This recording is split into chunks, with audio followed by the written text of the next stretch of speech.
T'ammuriata dell'amore, c'è chi guarda e fa le prove. T'ammuriata della guerra, tanti eroi sottoterra. T'ammuriata del tranello, con TV e manganello. T'ammuriata a giro tondo, diamo un calcio al vecchio mondo. Al vecchio mondo.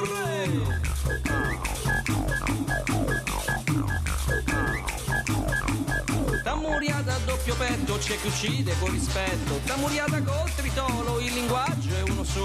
T'ammuriata resistenza, qui finisce la pazienza. T'ammuriata no dialetto, date case senza tetto.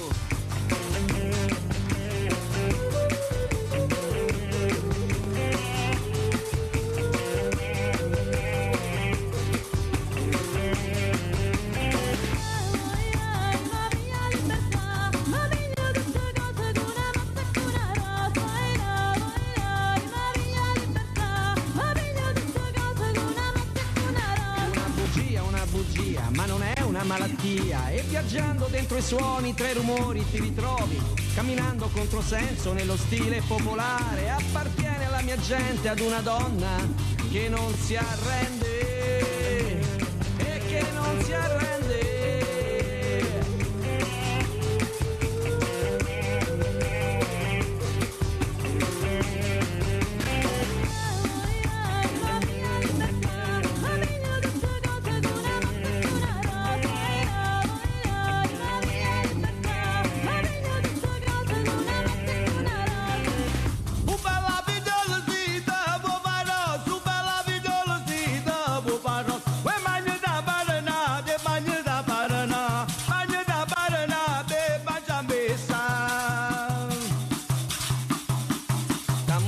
Senza svolo al potere solo loro. T'ammuriata riluttante, c'è chi muore da rampante. T'ammuriata a metanolo, niente vino e fumo solo. T'ammuriata avvelenata, già facimmo una cantata. T'ammuriata del colore, chi si tocca con terrore. T'ammuriata senza noia, più ti guardo e più ne ho voglia, e più ne ho voglia.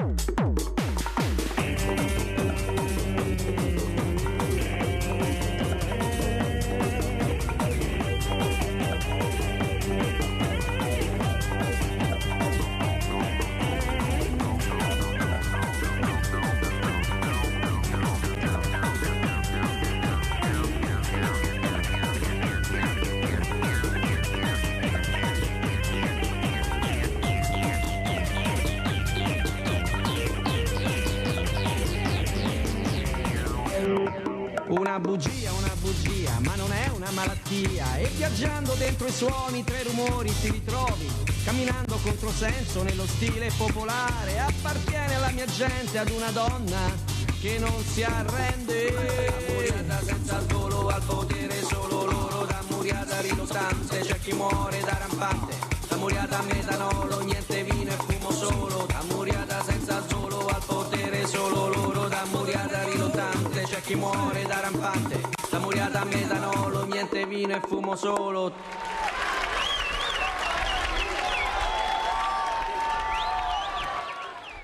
Abbiamo sentito Enrico Capuano, questo amico della Mirella, un romano laziale, con T'ammuriata rock, che fa rima con ammucchiata rock, che di ammucchiate in questo periodo elettorale ne vedremo tantissime. Pur di rimanere con le poltrone belli inchiodati, farebbero gli accordi con la madre, con gli avi morti, perché nessuno vuole lasciare la poltrona. Ne parleremo questa mattina con Luigi Susin, responsabile regionale Dipartimento Imprese Fratelli d'Italia anche, e l'avvocato Stefano Ortuso, collegato con noi, tributarista. Grazie ai miei ospiti. Buongiorno, allora partirei proprio, grazie avvocato, da Luigi Susin. Allora, questa mucchiata che sembra funzionare, bisogna unirsi, anche voi avete fatto per primi l'unione, anche se guerre fratricide, vedremo come andrà a finire. Però avete vinto in Abruzzo, avete vinto anche con numeri importanti. Certo. Forza Italia sta crescendo, la Lega invece niente. Come vede la situazione? E soprattutto il centro-sinistra che pensava di farcela, ma anche lui ha fatto una grande coalizione, però non è riuscito. Prego. Diciamo che abbiamo visto che le coalizioni funzionano, nel senso che la coalizione del centrodestra ha avuto un margine nettamente superiore rispetto a quello di centrosinistra. La perdita della Sardegna per una manciata di voti in realtà non è che ha fatto un gran scalpore. Ne hanno parlato molto perché sembrava una vittoria schiacciante, in realtà vediamo che comunque oggi il risultato che abbiamo in Abruzzo è stato un risultato nettamente superiore, con 9 punti di distacco. Fratelli d'Italia si presenta come primo partito con il 24%. Ho avuto sinceramente una sorpresa perché ho visto Forza Italia al 14% e la Lega che è scesa mi sembra all'8%, quindi devo dire gli equilibri stanno un po' cambiando, no? Gli equilibri stanno un po' cambiando, forse anche noi nel centrodestra abbiamo la necessità e il bisogno di capire che questi equilibri stanno cambiando. Certo è che abbiamo sempre detto che chi aveva un voto in più poi governava. Spero che adesso anche per le prossime tornate che abbiamo noi qua nel territorio, i 55 comuni che vanno al voto, di questo si possa parlare e tener conto, perché è importante che comunque oggi, per dire, in Veneto Fratelli d'Italia è un partito che alle scorse politiche è riuscito a raggiungere il 32%, un dato politico ovviamente che va tenuto in considerazione anche per le prossime tornate comunali. Allora sentiamo anche invece l'avvocato Stefano Artuso, tributarista, cosa ne pensa invece delle 1000 proroghe. Ecco cosa cambia dal fisco al lavoro, è recentissima, si parla di febbraio, il decreto riapre i termini per sanare i debiti con lo Stato.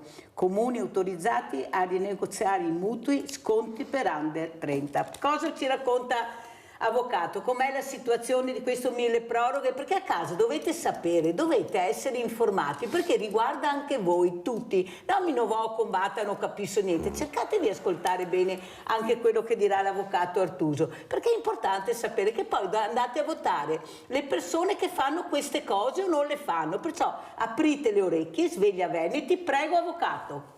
Grazie Mirella, perché è un tema di strettissima attualità. Il decreto 1000 proroghe è un decreto che c'è da moltissimi anni, è un'usanza del nostro Parlamento quello di inserire in un decreto di fine anno, che poi viene convertito nei 60 giorni successivi e quindi arriva alla fine del mese di febbraio, inserire tutta una serie di misure che stanno scadendo. Con il 1000 proroghe appunto si portano avanti le scadenze in modo da ripristinare misure che sarebbero scadute o allungare le scadenze di quelle misure che sono appunto in scadenza. In ambito fiscale in particolare sono due le misure che hanno maggiore interesse. Lei ricordava prima la rottamazione quater e aggiungo poi la regolarizzazione delle violazioni relative all'anno 2022. Che cosa sono? Credo che i cittadini interessi tra le due soprattutto quella della rottamazione quater. Noi abbiamo sentito molte volte parlare di questa rottamazione, che non è altro che una cancellazione di sanzioni e interessi su quelle somme che un cittadino o un'impresa non ha pagato e che quindi sono passate dall'Agenzia delle Entrate o dall'INPS o da altri enti, ma principalmente Agenzia Entrate e INPS, e sono passate all'Agenzia Entrate e Riscossione. Quando noi non paghiamo €1 di tasse, queste attraverso tutta una serie di procedimenti e di atti arrivano poi alla cartella esattoriale e quindi ad Agenzia Entrate e Riscossione. all'euro di tasse si aggiungono sanzioni, si aggiungono interessi. Diciamo che quell'euro diventa €1,50, €1,60, €1,80 a seconda di quella che è la contestazione. Ecco, con questa rottamazione quater si torna a pagare l'euro. Quindi lo Stato in qualche modo dice: guarda, paga, non pagarmi le voci accessorie, pagami solo la somma capitale, cioè l'imposta, il contributo, quello che avresti dovuto pagare se tu avessi rispettato l'ordinaria scadenza. Ecco, questa misura scadeva ottobre-novembre 2023, con il decreto 1000 proroghe si è detto le prime due rate, ottobre-novembre 2023, le posticipiamo a marzo, quella di febbraio 2024 la posticipiamo anch'essa a marzo, quindi sono gli ultimi giorni, la scadenza è il 14 marzo, I ritardatari che non sono riusciti a pagare le rate di ottobre e novembre hanno quest'ultima possibilità di rimettersi in regola e quindi di chiudere le pendenze che hanno con l'Agenzia di Entrate e Riscossione, la vecchia Equitalia, e quindi principalmente debiti fiscali e debiti previdenziali. Allora, avvocato Artuso, secondo lei è una buona manovra? Si sta cercando di alleviare questa tassazione, questo fisco che pesa molto specialmente sulle persone fragili? Fragili intendo anche quelle imprese che non riescono più a stare a galla, ecco, la pandemia, le guerre, oppure c'è qualcosa che aiuta sempre i soliti noti che non vogliono pagare? Perché i furbetti in Italia ne abbiamo tantissimi, avvocato, e poi vediamo come va a finire. Ecco, le persone veramente che hanno bisogno di essere aiutate con 1000 proroghe sono state aiutate, secondo lei anche le imprese, parlo? Allora, tecnicamente il 1000 proroghe non è la legge di bilancio, non è una misura finanziaria. Il 1000 proroghe porta avanti determinate scadenze. La legge di bilancio è già stata approvata dal Parlamento attorno al 20 di dicembre, prima va alla Camera, poi va al Senato o viceversa. Insomma, in quella sede sono state approvate le misure che principalmente hanno riguardato la riduzione per l'anno 2024 di un'aliquota IRPEF, cioè noi sappiamo che l'imposta sulle persone fisiche è costruita in maniera progressiva, più guadagni più paghi. Con questa misura si è cancellato uno scaglione IRPEF in maniera da alleviare il pagamento dell'imposta per la cosiddetta classe media. Altre misure di dettaglio, ma questa diciamo che più o meno vale sul 2024 13 miliardi di euro, questa è stata la misura principale. Per rispondere alla sua domanda, Mirella, noi abbiamo gli ultimi studi, le ultime statistiche sul tema dell'evasione fiscale ci danno un paese letteralmente spaccato in due, cioè noi abbiamo circa un 40% che non paga imposte. Non paga imposte per svariate ragioni, perché non ha reddito o perché non ha imposte da pagare. Noi abbiamo un sistema per cui non ogni euro comporta dovere di tassazione. C'è la cosiddetta no tax area, cioè per chi ha un reddito inferiore ad una certa soglia, che è più o meno 8.500 euro, ma anche qui cambia a seconda delle situazioni soggettive, chi è al di sotto di questa cifra non paga le imposte sui redditi. Il principio è quello che si tassa nel momento in cui c'è una capacità contributiva e quindi prima ti garantisco di vivere o di sopravvivere a seconda, insomma, di come vogliamo vedere questo limite, e dopodiché scatta il dovere di contribuire alle pubbliche spese.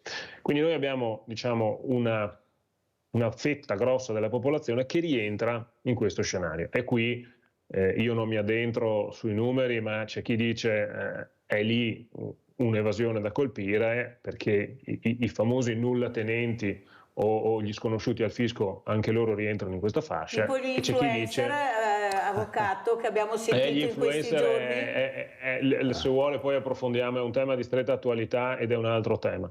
Un dato però su tutti, perché lo leggevo questa mattina sul giornale, noi abbiamo la crescita dei salari che non sta assolutamente tenendo il passo dell'inflazione. Cioè noi abbiamo l'anno scorso, dato 2023, un'inflazione del 4,5%, una crescita media dei salari dell'1,8%. Quindi è chiaro che di questo passo sul lungo periodo poi anche lo Stato ci rimette, perché attenzione a dire, le entrate tributarie sono molto aumentate, dobbiamo nettarle dall'effetto A dell'inflazione e B da queste misure straordinarie come la rottamazione, che ti portano dentro molti soldi ma che per gli anni dopo ti lasciano un tema scoperto, perché sono entrate che sono una tantum e non cicliche.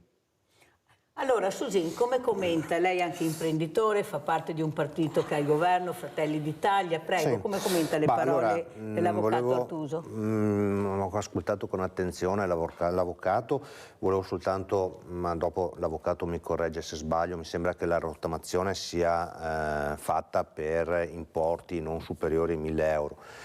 Perché è ovvio, lo Stato non ha nessun interesse probabilmente ad andare a colpire quel tipo di fascia là, perché avrebbe più costi che benefici. Al di là di questo, le imprese oggi si trovano comunque in una situazione diciamo di difficoltà per tanti motivi, nel senso che comunque io stesso vedo non trovano addetti da inserire in azienda, da far crescere, da far così portare avanti un'azienda per un domani, un ricambio generazionale. Cioè, ci sono diversi aspetti da tenere in considerazione che oggi purtroppo le aziende sono prese sono in prima linea. Io dico sempre sono gli eroi che vanno avanti comunque a testa bassa e per questo diciamo che comunque il nostro partito che oggi si cinge a governare ha un ministro che sta guardando proprio anche a questo, nel senso che è stato istituito il Ministero del Made in Italy, il 15 di aprile ci sarà la giornata del Made in Italy, noi contiamo di far comunque crescere le imprese facendo appunto azioni che vanno nella direzione appunto per aiutare le imprese. Stiamo diciamo facendo delle operazioni anche di riduzione delle tasse, perché comunque tanto o poco abbiamo comunque messo mano anche a quel tipo in quella direzione là, perché comunque già da subito, quasi appena insediato il governo, è arrivato a ridurre le tasse del 7%, cosa che non è mai successa, o è successa in parte, devo dire, però il concetto è che se non abbiamo impresa non abbiamo un futuro. Vorrei dire anche una cosa in più, nel senso che l'impresa c'è se c'è comunque una buona sanità, se le persone stanno bene, perché se una persona non ha comunque una salute adeguata non riesce a lavorare. Quindi ci sono tanti aspetti che secondo me vanno presi in considerazione per avere un aspetto di impresa che guarda al futuro e che riesce a superare le varie situazioni. Abbiamo Rinaldo da Venezia in linea. Ciao Rinaldo. Ciao Mirella e buongiorno ai tuoi ospiti. Mi volevo dire, hanno vinto le elezioni, adesso bisogna vedere, secondo il mio punto di vista, i politici vince le elezioni quando chi si vuole mettere il popolo che sta in condizioni vivibili, perché mi sono da fare una visita in mia parte, me l'hanno data dopo un anno, sono da a pagamento, va bene, dopo sono da nuovo con quello di controllo, e ora di cosa stiamo a parlare?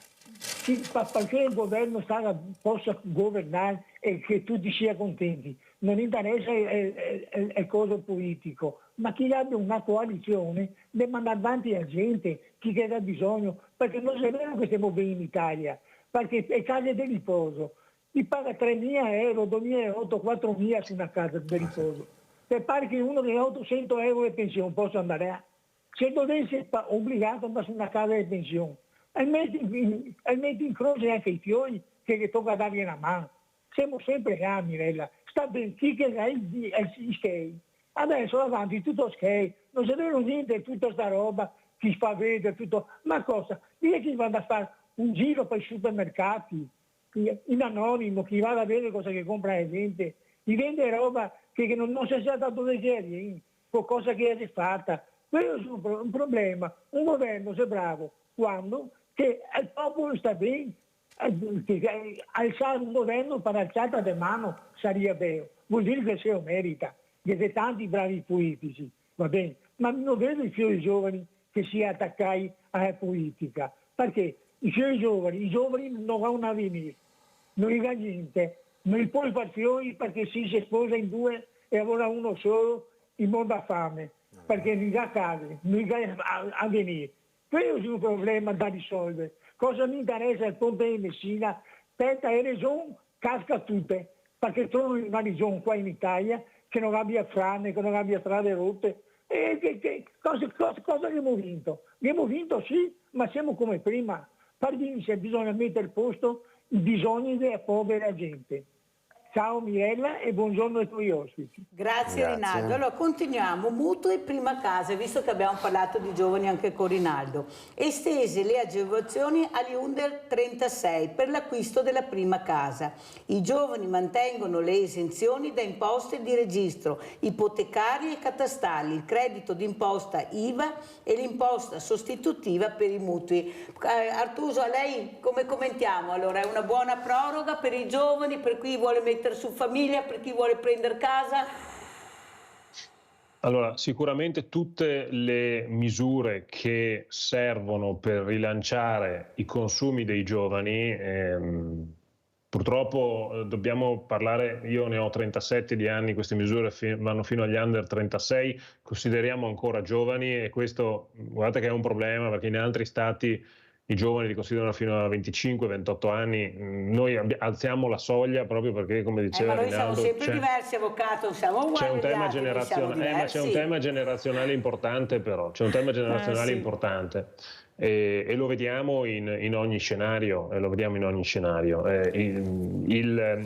misura è una misura sicuramente che fa bene, va a toccare quelli che sono gli oneri accessori, cioè l'imposta di registro quando si va a comprare una casa che è calcolata in percentuale sul valore catastale e poi l'IVA su determinati immobili, in particolare su quelli di nuova costruzione, c'è l'IVA e quindi ti riconosce un credito d'imposta, cioè vuol dire che tu lo paghi ma poi ti tornerà indietro, lo potrai scomputare dalle imposte che devi pagare. Il tema fondamentale sui mutui che oggi grava soprattutto sui giovani è quello dei tassi di interesse, cioè noi abbiamo ancora un tasso di interesse sul mutuo che è ben lontano da quello che c'era semplicemente un paio di anni fa. Un paio di anni fa un mutuo prima casa ti veniva concesso all'1,5, al 2%, alcuni sono riusciti anche ad ottenerlo sotto il punto percentuale e appunto è a tasso fisso, quindi vuol dire che chi l'ha ottenuto in quell'epoca se lo porta avanti vita naturale durante sempre con quel tasso. Oggi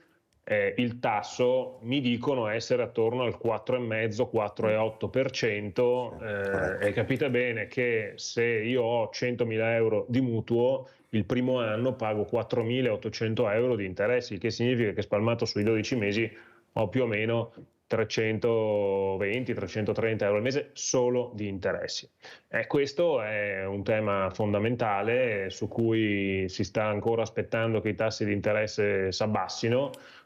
Questo abbassamento dei tassi di interesse probabilmente arriverà nella seconda parte dell'anno se si riterrà che l'inflazione è definitivamente sconfitta, perché sappiamo bene il collegamento che c'è tra tasso di interesse e tasso di inflazione. Questa misura sicuramente può servire, però rispetto al tasso di interesse diciamo che è un di cui ed è un di cui molto parziale.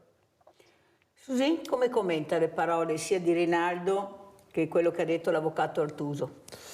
Ma a Rinaldo purtroppo si è collegato con quello che dicevo io. Devo dire soltanto una cosa, che per quanto riguarda la sanità è proprio la regione che ha il capitolo più importante di spesa, quindi è la regione che deve far fronte proprio anche alle visite che effettivamente, come diceva Rinaldo, non si hanno in 10 giorni piuttosto che in 30 giorni vengono evase, perché in realtà se uno chiama il CUP gli danno visite a 8 mesi, 9 mesi, quindi queste sono le cose secondo me da risolvere, perché il cittadino le risposte le vuole in primis secondo me sulla sanità, perché la sanità oggi in Veneto non è più come quella di una volta, purtroppo abbiamo un po' di carenze, dobbiamo dircelo, non è una cosa che dobbiamo tenere nascosta, è una cosa che va migliorata, abbiamo le misure probabilmente anche per farlo, Mirella, e il Veneto è un'area diciamo geografica che ha sempre avuto la sanità come punta di diamante, e quindi dobbiamo tornare a mirare a essere appunto in prima linea sulla sanità. Dopodiché i mutui, come dire, io sono uno di quelli che il mutuo l'ha fatto al 19,50, Mirella, quindi devo dire che Sì, con l'inflazione che c'era comunque abbiamo superato o sono riuscito a chiuderlo insomma in termini, nei termini insomma come si era stabilito. Devo dire che come diceva l'avvocato purtroppo si toglie risorse alla famiglia man mano che va su il tasso di interesse. Tanti hanno fatto il mutuo a tasso variabile, quindi magari si ritrovavano a aver fatto un mutuo all'1%, oggi pagano 4,50 punti, 5 punti, dipende dopo dalla banca, e ovviamente trovarsi magari con 200-300 euro di differenza a fine mese diventa un po' un problema. Certo, questa è una misura che va presa al più presto per far sì che comunque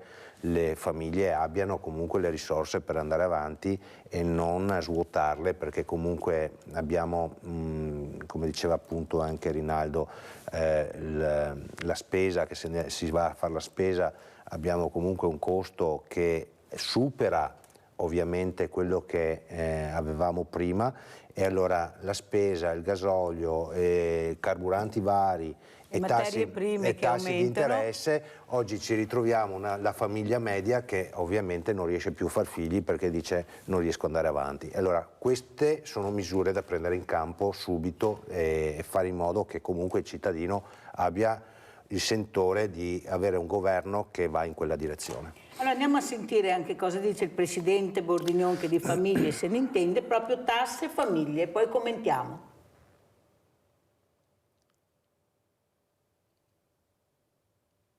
Calo demografico. Se il problema è grave e coinvolge tutto il paese, ci sono aree dove la denatalità sta raggiungendo livelli record che oltrepassano i confini europei. È il caso del Veneto, che ha perso una media di 1.000 nuovi nati all'anno e in alcune specifiche zone ancor di più. Nel nostro territorio che sta vivendo questo andamento, abbiamo la zona pedemontana che è particolarmente segnata da questo travaglio. Abbiamo comuni che nel giro degli ultimi 20 anni hanno perso il 60% dei bambini. Le conseguenze saranno pesanti sulla sostenibilità del sistema economico, sanitario, del welfare.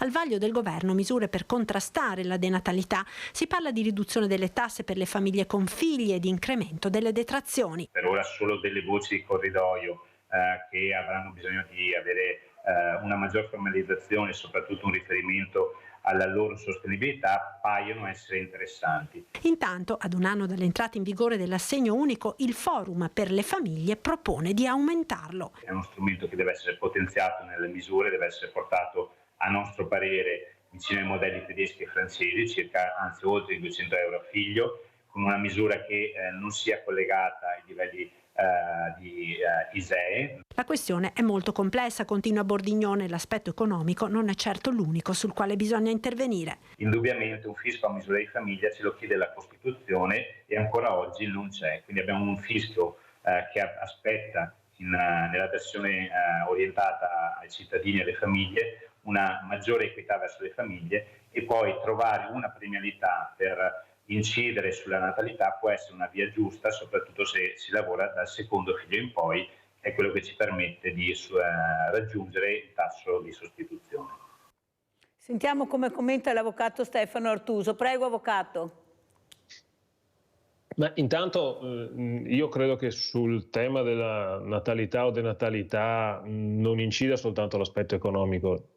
Non credo cioè che il tema sia soltanto ci stiamo impoverendo, facciamo meno figli, perché molto banalmente se facciamo un'analisi storica della demografia ci rendiamo conto che si facevano molti più figli quando l'economia era molto peggiore di questa, e abbiamo altre zone d'Italia o altre nazioni a livello mondiale che ci dimostrano che il tasso di natalità è molto più alto pur avendo un reddito molto più basso rispetto al nostro.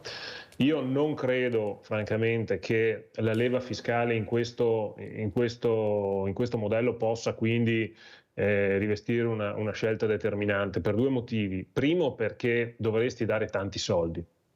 Secondo, perché non tutti hanno imposte così alte da pagare che tu Stato gli vai a scontare. Cioè il tema di quelli che erano i carichi di famiglia che oggi sono stati modificati e abbiamo oggi l'assegno unico, significa che se tu devi pagare 100 di tasse di IRPEF, io 30 te le levo, 20 te le levo. E se uno l'IRPEF non ce l'ha o ne ha tanto poco, cosa facciamo?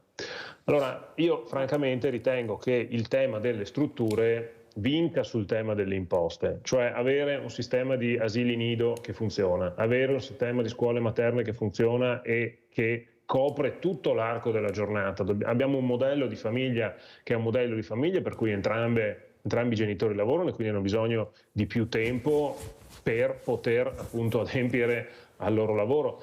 Ecco, tutto questo richiede una politica di più ampio respiro e richiede anche delle tempistiche molto, molto più lunghe, perché è più facile dare i 100 euro in busta paga perché in qualche modo si trovano le risorse nelle pieghe di un bilancio statale, che non costruire asili, assumere tutti gli insegnanti, le maestre, il personale ausiliario e costruire sul lungo periodo. Però è chiaro che il tema della natalità, come si sta svolgendo da più anni, si risolverà in molti più anni. Io volevo Avvocato, la interrompo un secondo, se no mi cade la linea, tanto sì. Lei sa come funziona. Abbiamo Ivan da Belluno. Vai Ivan. Ciao Mirella, buongiorno, ciao. Buongiorno a tutti. Sì, no, volevo intervenire su questo fatto perché io credo che la natalità che non c'è, non sia dovuta solo al fatto, la risoluzione sia dovuta solo al fatto economico. Cioè, abbiamo visto che possiamo dare anche tanti soldi laddove c'è una possibilità per poterlo fare, ma questo non cambia. Sta diventando, secondo me, una sorta di aiuto che diamo complessivamente alle famiglie, ma non nell'obiettivo specifico. Io credo invece che per avere un risultato fra anni, che non avremmo domani mattina, ma lo avremmo fra anni, saremmo costretti a ridurre o comunque a lasciare quello che è l'aspetto economico, d'accordo, ma soprattutto a partire dalle scuole, ritornare in quello che è l'assetto, là dove uno crede o non crede, in quello che è l'aspetto ecclesiastico, chiesa, eccetera, eccetera, insomma, in tutte quelle che possono essere le forme di insegnamento, per far capire quanto è importante la famiglia, quanto la famiglia è fondamentale, e laddove nasce un figlio, ricordiamoci, apro una parentesi, che una volta i nostri anziani avevano 15, 16, 17 figli e vivevano con le mucche e tagliavano il fieno. Per carità, questo non vuol dire che dobbiamo tornare lì, ma voglio dire che se c'è l'amore, che se c'è il bene, che se c'è veramente qualcosa di concreto con dei principi fondamentali sulla famiglia, i figli arriveranno nel tempo, ma siamo stati noi, tutto sommato, che abbiamo dato un insegnamento, secondo me, sbagliato, pensando che col denaro si possa risolvere qualsiasi problema. Secondo me no, non risolveremo questo problema, che è un problema molto molto particolare. Se ti do 10.000 mi fai un figlio, cosa facciamo? Vendiamo il corpo di qualcuno?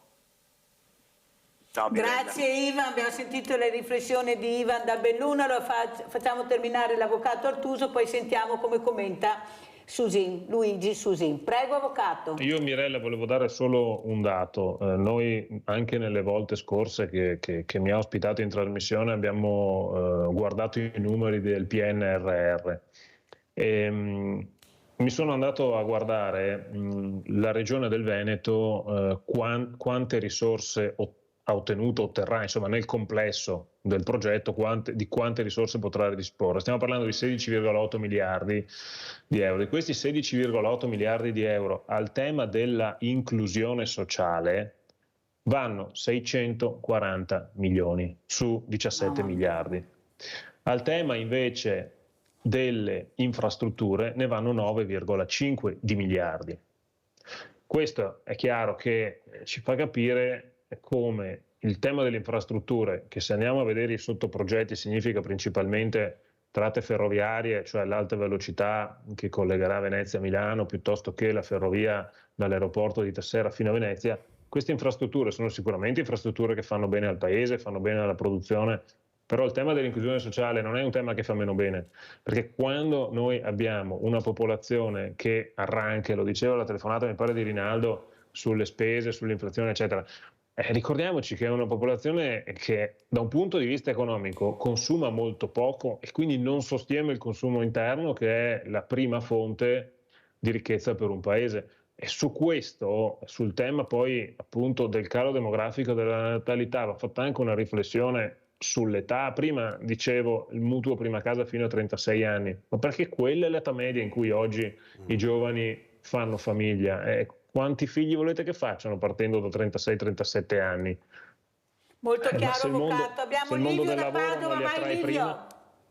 Mirella, ciao e un saluto ai tuoi ospiti e in particolare all'avvocato Artuso. Dunque, volevo fare una considerazione, avvocato. In Italia la tassa di successione è la più alta di tutta Europa. Così leggevo su internet, penso che siano notizie che sono vere. Ma perché c'è perché non si adeguano a una tassa di successione molto più alta vicina alla Germania, alla Francia? Ecco, è la più bassa d'Europa. Aspetti, avvocato, facciamo finire, poi rispondiamo. Scusi, è la più bassa, mi sbagliavo, d'Europa. Sarebbe anche per lo Stato un incremento sulla ricchezza dello Stato. Servirebbe queste tasse servirebbero ad aiutare i più deboli, insomma, no? E perché non viene fatto questo? E dopo una seconda domanda, una considerazione mia. Per esempio, mi risulta che molti magnati dell'industria tipo della luxottica eccetera abbiano accumulato decine, centinaia di miliardi, ma che li pagavano le tasse o avevano trovato un sistema per evaderle? Ecco, grazie, vorrei una risposta. E non solo, perché almeno loro li impiegavano anche nelle aziende, nel personale, negli operai. Piano fa nomi, perché ci sono altri che invece hanno fatto altro e dei nomi importanti che sentiamo anche in questi giorni. Allora terminiamo con l'avvocato Artuso, poi sentiamo Susi, perché giustamente ecco, Livio ha chiesto ad Artuso, anche se Livio aveva sbagliato la parola che è importante, perché da tanta a poca c'è una bella differenza. Prego, avvocato. Allora, sul tema della tassa di successione, noi abbiamo un'imposta di successione, do solo un numero, nel passaggio in linea retta, cioè padre-figlio per intenderci, o madre-figlio, l'imposta è pari al 2% con una franchigia di 1 milione, il che significa che se io eredito 990.000 euro pago 0, se io eredito 2 milioni pago il 2% sulla differenza tra 2 milioni meno 1, quindi pago 20.000 euro su 2 milioni. In Francia si arriva, ci sono tutta una serie che è diciamo lo Stato che ha un'imposta di successione una tra le più alte d'Europa, c'è un sistema per scaglioni, si può arrivare fino al 40%. Sono due logiche completamente diverse. Dietro l'impostazione francese, ma che è propria anche di altri stati, c'è l'idea che non si debbano garantire dei patrimoni che non hanno una funzione pubblica. E quindi se io ti tasso il patrimonio di successione, ti impongo di lavorare per poterlo Ma se ricostituire. uno eredita 20.000 euro deve pagare la tassa di successione o 10.000 euro? No, lo spieghiamo, guardate che a casa non sanno queste cose. Allora, in Italia, in linea retta, cioè padre e figlio, fino a 1 milione di euro si paga 0. Ecco, avete capito? Fino a 1 milione di euro si paga 0. Si paga soltanto nelle ipotesi in cui non ci sia un grado di parentela, quindi tra me e un amico o un soggetto che appunto, allora a quel punto c'è un'imposta di successione, ma serve soprattutto per le donazioni. È un modo perché alcune donazioni potrebbero essere contestabili sotto il profilo giuridico, però quello che deve passare è che in linea retta non c'è tassazione fino a 1 milione di euro. In altri stati non è così. Il telespettatore Livio prima chiedeva ma perché è così? Guardi, questo lo dovrebbe chiedere al legislatore. Io posso dire solo una cosa: l'imposta di successione c'era, è stata cancellata dai governi Berlusconi, è stata rimessa, quando è stata rimessa si è gridato allo scandalo. Io è sempre una cosa che ho trovato sempre curiosa, perché gridava allo scandalo anche chi 1 milione di euro non ce l'aveva da ereditare, e quindi voglio dire, si sono fatte sempre le barricate per difendere pochi grossi patrimoni, anche perché quel 1 milione di euro, se è costituito da immobili, dobbiamo andare a vedere il valore catastale, non andiamo a vedere il valore reale. Il valore catastale, come sapete, è molto più basso rispetto a quello che è il valore reale dell'immobile, quindi di fatto prima di superare la franchigia ce ne vuole. Anch'io sarei per rivedere devo andare avanti perché devo dare anche la pubblicità. Abbiamo un'altra telefonata, abbiamo Vladimiro da Rovigo, veloce ti prego Vladimiro, che devo andare alla pubblicità, vai. Sì, cerco di essere a schese. Allora, poco fa, come che l'ospite in studio diceva di diminuire i soldi delle tasse per aiutare le famiglie, e l'avvocato rispondeva che invece sarebbe meglio creare le infrastrutture, no? Gli asili, scuole nido, diceva che bisogna aumentare l'inclusione, no? L'inclusività. Però dopo cosa succede? Sembrava il gatto che si mangia la coda, perché per fare quelle cose lì che vuoi i soldi viene da tassazione, cioè come dire, dopodiché sempre l'avvocato ha parlato del PNRR, una bella somma di soldi che potrebbe essere usata invece di infrastrutture per fare appunto scuole, asili nido, via parlando. Però il PNRR è una tantum, cioè secondo me è sbagliare e basare uno sviluppo sociale della società su una tantum, cioè quando che sarà finito il PNRR può per pagare gli stipendi ai maestri, cioè che sarà di spese anche in futuro, che non è solo costruzione delle mura. Secondo me il problema è un altro, cioè qua in Italia purtroppo, cioè non è che manca i soldi dell'inclusività, è che c'è tanti soldi spesi comunque per gente, ma in assistenzialismo, in più che c'è una pacca di soldi immensa, 70 miliardi all'anno, pagata a debito sopra gli interessi. Cioè mi dico una cosa, che è giusto, e poi chiudo, è giusto investire innanzitutto in quelle cose che alla fine produce ricchezza. Ecco perché io non sono contrario a perché venga spesi i soldi per le infrastrutture che può aiutare l'economia ad aumentare la ricchezza e quindi anche i soldi. Cioè mettere principalmente i soldi sull'inclusività, che non è sbagliato come concetto, ma che non crea ricchezza alla fine, è una scelta inferiore a quella di fare infrastrutture, perché qua in Italia bisogna arrivare a avere più soldi, bisogna diminuire il debito per cui si paga meno soldi di interesse, bisogna spendere meglio i soldi dell'assistenza, perché la mia impressione è che qua in Italia molte persone viva dei soldi o anche dei soldi di assistenza senza averne diritto. Anche lì il discorso, e poi chiudo, di aumentare fino a 1.000 euro al mese la pensione minima. Per me questo qua è sbagliato, nel senso che ora succede che una persona fa meglio di lavorare in regola, di mettere giù i contributi, perché tanto alla fine 1.000 euro al mese mica ugualmente. Cioè bisogna fare delle scelte politiche come dire, di lungo periodo, che deve essere, tra virgolette, intelligenti, cioè bisogna scegliere per creare ricchezza, lavoro, ricchezza, e quindi soldi da spendere, asili nido, scuole materne, via parlando, e non il contrario, perché ti va a aiutare momentaneamente le persone, ma dopo, ciao, grazie Mirella. Sì, ma Vladimiro, ve la prendete sempre con i fragili, perché non ve la prendete con i super ricchi, che quelli non li nominate mai, anche siete veramente forti, con le pensioni da 1.000 euro te la prendi, non vai a vedere i super ricchi e non hai ascoltato cosa ha detto l'avvocato, che non pagano neppure tasse che potrebbero pagare, una roba incredibile, sostanzialmente sulla successione. Per fortuna che l'ha spiegato bene. Allora, pubblicità intanto, vai!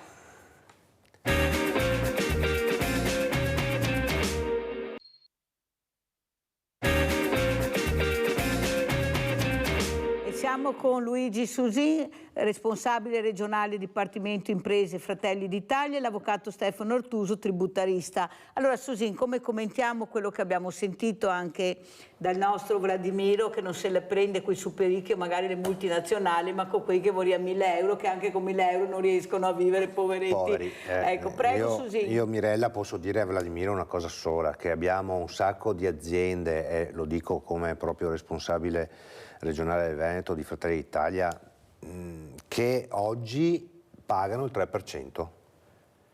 Queste sono le aziende, ovviamente non le PMI che abbiamo, che lavorano sul territorio, che sono, diciamo, l'ossatura dell'Italia, perché sono quelli che pagano e pagano sempre, no? Ma sono le multinazionali che pagano il 3% e il resto lo portano fuori dall'Italia, lo portano all'estero. Io credo che su questo vada fatto sinceramente un'azione importante per far pagare le tasse sui fatturati che fanno in Italia. I fatturati che fanno in Italia sono ovviamente tangibili, quindi abbiamo l'opportunità di andare a prendere, insomma, grosse quantità di denaro che vengono sviluppate appunto nel nostro territorio nazionale. In più abbiamo si parla di evasione, Mirella, l'evasione del commerciante che magari non fa lo scontrino, piuttosto che l'artigiano, piuttosto che... No, abbiamo l'elusione fiscale che porta fuori dall'Italia un sacco di soldi e non ci rendiamo neanche conto. Andiamo a colpire la piccola e media impresa, l'esercente che non fa lo scontrino per probabilmente comodità, ma in realtà l'azione più importante da fare è proprio andare a colpire queste multinazionali che portano fuori i soldi e che in Italia lasciano veramente poco. Ma non possiamo dire che tutti dovrebbero pagare le tasse, quello che si deve pagare, perché è inutile salvare uno e tirare fuori l'altro. Tutti dovrebbero pagare le tasse come fanno i dipendenti pubblici che vengono... invece qua, ma questo sì e l'altro no. No, tutti devono pagare le tasse in base al reddito. Cosa dice, avvocato Artuso? Questo lo dice la Costituzione, quindi il punto dovrebbe è che, essere così. Che leggo tutti il sabato, peraltro. Un conto è l'essere, un conto è il dover essere. Allora, il tema che poneva l'ospite sul fatto che tante imprese portano fuori dei denari, no? Allora, cerco di semplificare, ma è un discorso complessissimo. Abbiamo sentito tanti casi. Prendiamo il caso dell'Irlanda. Se io ho un'azienda in Italia e voglio distribuire gli utili, in Italia paga il 24% più il 26% che ha già pagato prima, quindi più o meno paga un 45%, non va fatta la somma dei due, quindi facciamo che paga 5 un 45%.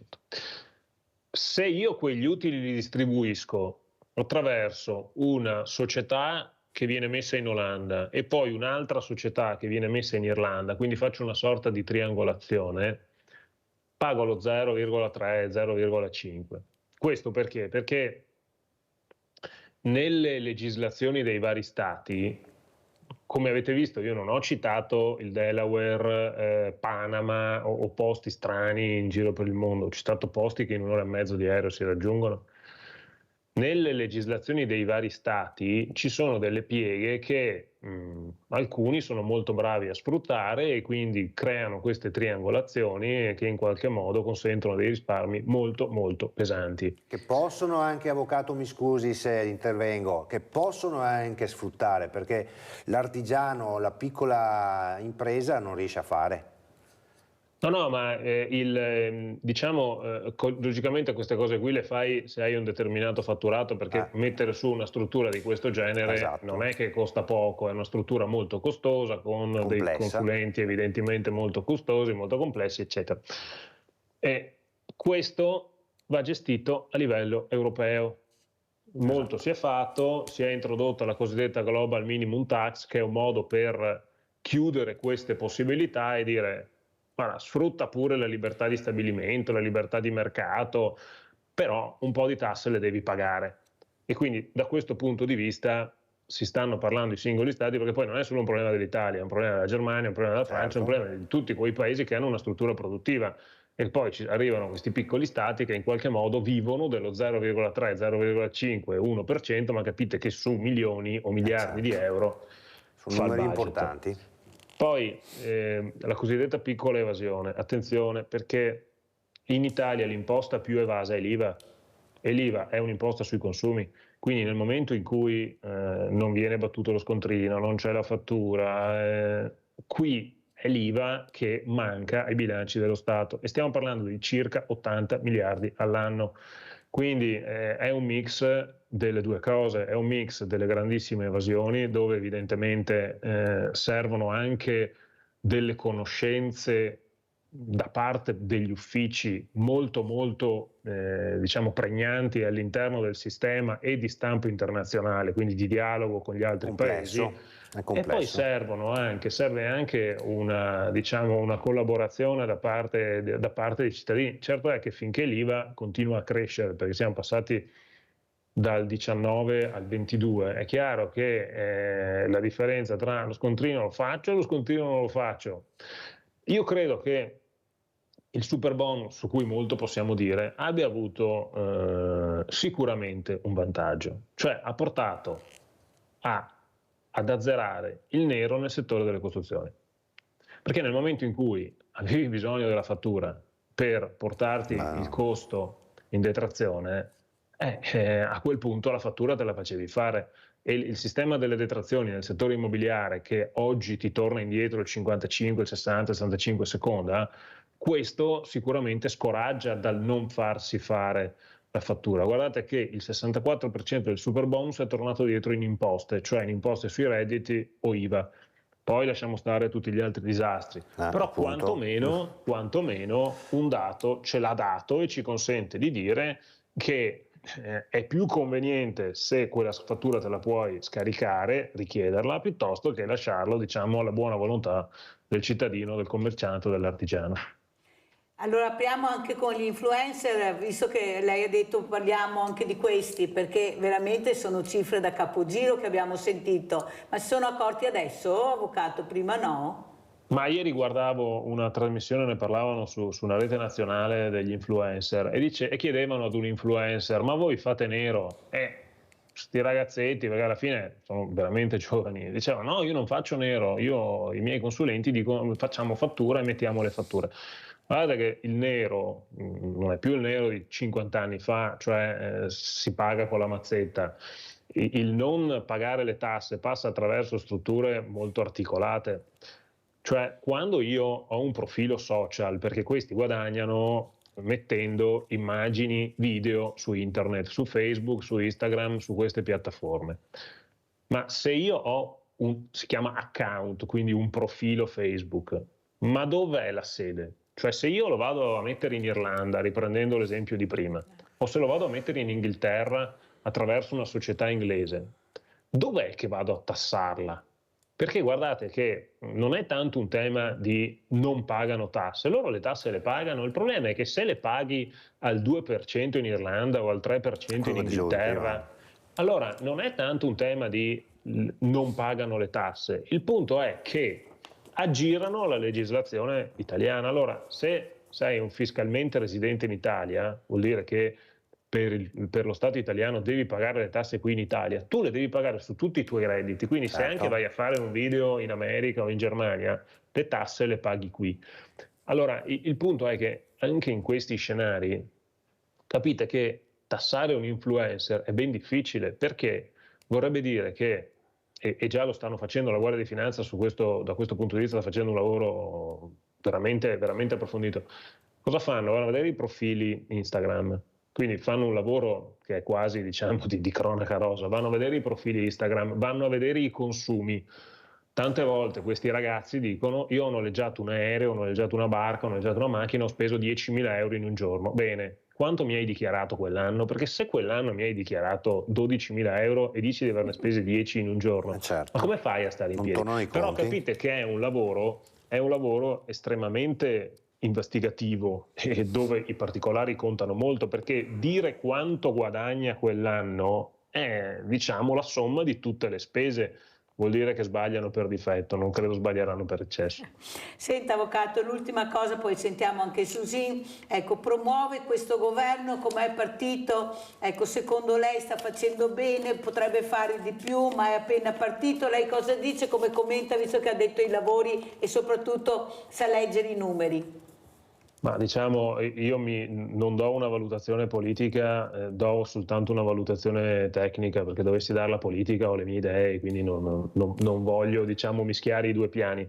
Lato tecnico, è in corso la riforma del sistema tributario e quindi, diciamo, per quelli come me tutti i giorni hanno novità da studiare, da esaminare. Io più o meno dedico un'ora al giorno per la formazione, perché tutti i giorni arrivano novità. E devo dire che tutti noi addetti ai lavori avevamo grandi aspettative sulla riforma del sistema tributario, ma se non altro verso una direttiva, la semplificazione. Perché non è possibile che per fare una dichiarazione dei redditi ci sia un manuale da 300 pagine, insomma, uno dovrebbe semplicemente dire ho dichiarato 50, pago 10 di tasse e non avere 300 pagine con cavilli. Devo dire che queste speranze si stanno un po' affievolendo, perché i testi normativi che sono stati pubblicati e quelli di cui si sta discutendo sono molto molto complicati.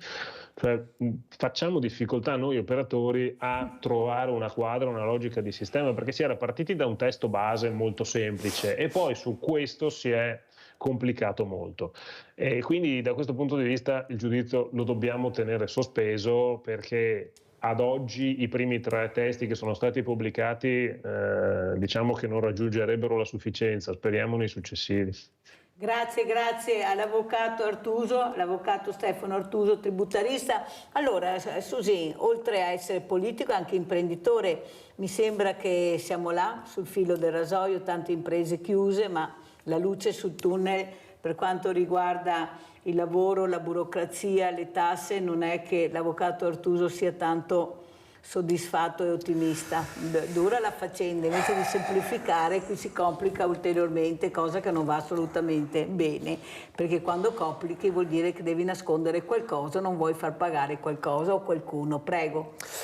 No, allora, devo dire che sì, le imprese, l'avvocato Artuso diceva appunto prima del super bonus del 110%, in provincia di Treviso hanno chiuso 400 aziende. Io avevo fatto ancora prima del 2020 con Fraccaro, avevamo fatto delle call, avevo detto 3 cose erano fondamentali. La prima, che le aziende che andavano a lavorare sul 110% fossero aziende iscritte in Camera di Commercio almeno da 5 anni. La seconda, che non venissero applicate le misure del 110% alle seconde case. La terza, che si guardasse un po' le ISEE delle persone. Delle 3 non è stata ascoltata neanche una e i risultati sono questi. È vero che vengono, diciamo così,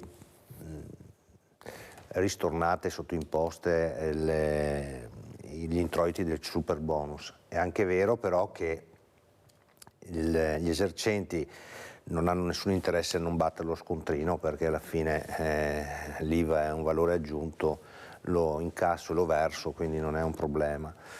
Le tasse vanno pagate, c'è poco da fare. Le tasse devono pagarle tutti, devono essere riversate al cittadino sotto forma di servizi. La coperta sappiamo che è corta e bisogna cercare di gestire, come si dice, anche il bilancio dello Stato da buon padre di famiglia, e devo dire che in questo caso qua mi sembra che il governo stia andando in quella direzione. Dai, non possiamo dire che non è così. E anche da tenere in considerazione che comunque sì, il governo è arrivato, adesso non voglio prendere le difese a spada tratta, però stiamo cercando di sistemare 12 anni di disastri che sono stati lasciati da prima. Non si riuscirà a farlo dalla sera alla mattina, però ci stiamo lavorando. Quello che posso dire ai cittadini è che il governo oggi c'è, sta lavorando in quella direzione ed è sicuramente contento di arrivare a ottenere i risultati per appunto riuscire ad aiutare i cittadini sotto tutti i punti di vista, perché bisogna anche così tenere in considerazione che noi siamo una forza politica che abbiamo messo in campo diverse azioni e le azioni più importanti le stiamo facendo appunto anche sulle imprese. Quello che posso dire è che per la prima volta da quando faccio politica, seppur poco, perché bisogna dire la verità, seppur poco, ho visto il debito pubblico abbassarsi.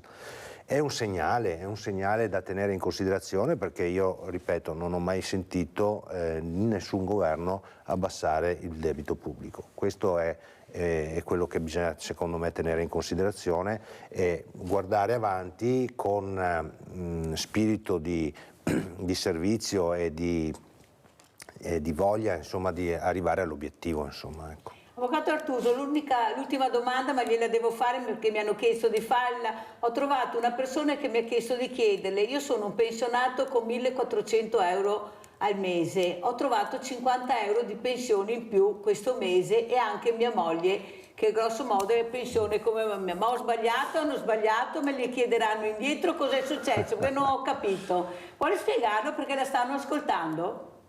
Ma io credo sia, intanto saluto i telespettatori che hanno pazienza di seguirmi su temi così tecnici, ma credo sia l'adeguamento dell'inflazione calcolata sulla base dell'anno precedente. Per i redditi di pensione fino ad un determinato ammontare, ma quello del contribuente rientra in questo scaglione. Ogni anno la pensione viene aggiornata applicando al tasso di inflazione un coefficiente, in qualche modo si cerca di parametrare l'inflazione e la pensione al tasso di inflazione in maniera da garantire il potere d'acquisto, e quindi c'è un aumento che in anni di inflazione alta è più elevato di anni di inflazione zero, e quindi da questo punto di vista insomma è un modo per cercare di dare un po' di più a chi ha meno. Quindi non credo li dovrà restituire, non credo si tratti di un errore, credo si tratti proprio di questo adeguamento dell'inflazione. Vedete quanto importante è capire, ma vedete quanto è importante? Perché lui era convinto, ha detto: hai visto la Meloni che mi ha dato 50 euro in più e 50 euro anche a mia moglie, gli altri mi davano 5-10 euro. Capite l'importanza di capire anche i soldi che arrivano o che non arrivano? Perciò io ringrazio veramente, ma tanto grazie all'avvocato Stefano Artuso, tributarista, perché sa spiegare le cose veramente bene per fargli capire anche a quelli che non vogliono capire. Grazie veramente avvocato Artuso. Susi, come ci saluta? Allora, guerre fratricide, cosa succederà fra poco? Accorrerete da soli, andrete in compagnia, in certi posti, no, perché la gente non capisce, in certi posti sì, assieme, in altri no, il candidato mio, no, il candidato di tutti assieme, cosa succederà? Ma allora, cosa succederà? Sinceramente, Mirella, non lo so. So per certo che noi di Fratelli d'Italia in tutti i 55 comuni della provincia di Treviso e comunque anche negli altri cercheremo di fare l'accordo, come abbiamo sempre fatto con gli amici della Lega. Laddove questo non si riesca ad ottenere come risultato, correremo da soli, correremo divisi, non è un problema. Noi vantiamo sotto un certo punto di vista il vantaggio, se così si può dire, del voto politico delle nazionali, che comunque in Veneto abbiamo avuto un riscontro molto positivo, 32% non è un risultato a poco.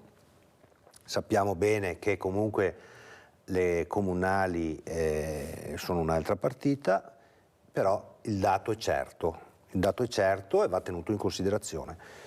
Detto questo, non ci spaventiamo, devo dire una cosa che... Guarda che c'è, indovini chi c'è che forse la sta ascoltando, penso di sì, perché di solito si collega prima, Andrea De Bernardin da Belluno, sindaco di Rocca Pietre, Lega. Bene, là dove siamo andati, le scorse tornate, diciamo, in provincia di Treviso, siamo andati assieme, abbiamo vinto. Dove siamo andati da soli abbiamo vinto comunque, quindi quello che posso dire è che, come abbiamo sempre fatto da persone intelligenti, ci siamo sempre seduti attorno a un tavolo e abbiamo trovato la quadra per governare insieme.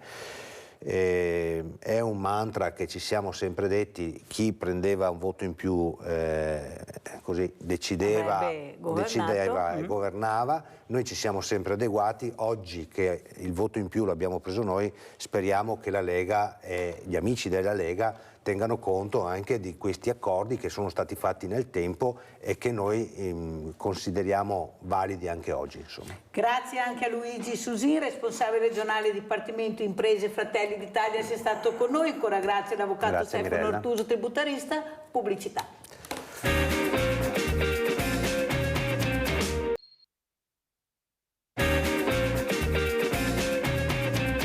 Vi presento altri due graditi ospiti. Abbiamo in presenza il professor Francesco Mezzavilla, biologo, e invece collegato da Belluno Andrea De Bernardin, sindaco di Roccapietore, Lega. Buongiorno sindaco, che contenta che sono di averla ospite, perché vedete Mirella, questo sindaco, ma questo politico e questo leghista ha il coraggio di dire quello che pensa, nel bene e nel male. Dopo ognuno fa le proprie riflessioni, però ha sempre avuto il coraggio di dire che fare il sindaco è molto difficile. E il terzo mandato, se mi ricordo bene, non è che lo allettava così tanto. Adesso io voglio sentire cosa ci dice oggi, com'è la situazione, questa guerra fratricida che veramente rinforza Fratelli d'Italia e anche Forza Italia, dico io, e forse anche il centro-sinistra. Ma lo sapete che veramente in giro si dice che siete alla fine del percorso? Beh, Mirella, intanto io sono alla fine del terzo mandato perché il mio comune è sotto i 5.000 abitanti e potrei fare anche il quarto, il quinto, il sesto e il settimo perché hanno aperto i mandati sotto i 5.000. Io non mi ricandido per una scelta credo anche personale, credo di aver dato a sufficienza parte della mia vita al comune.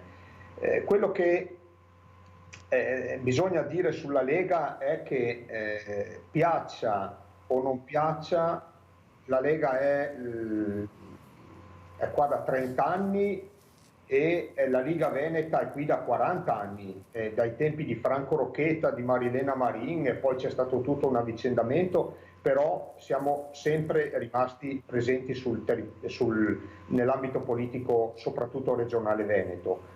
Io credo che non siamo proprio alla fine, assolutamente no, noi siamo stati anche peggio di adesso, noi siamo arrivati anche ad andare sotto il 3%, quindi ho buone speranze che anche stavolta saremo capaci di riprenderci. Certo il momento non è facile perché è indubbio, siamo spesso sui giornali e tutti leggono le nostre vicende, anche troppo, della serie forse a volte bisognerebbe magari parlare meno sui giornali e un po' di più nelle sedi opportune, però diciamo che anche le discussioni sui giornali fanno sì che il nostro partito sia sempre al centro dell'attenzione e questo credo che nessuno ce lo possa negare, nel bene e nel male.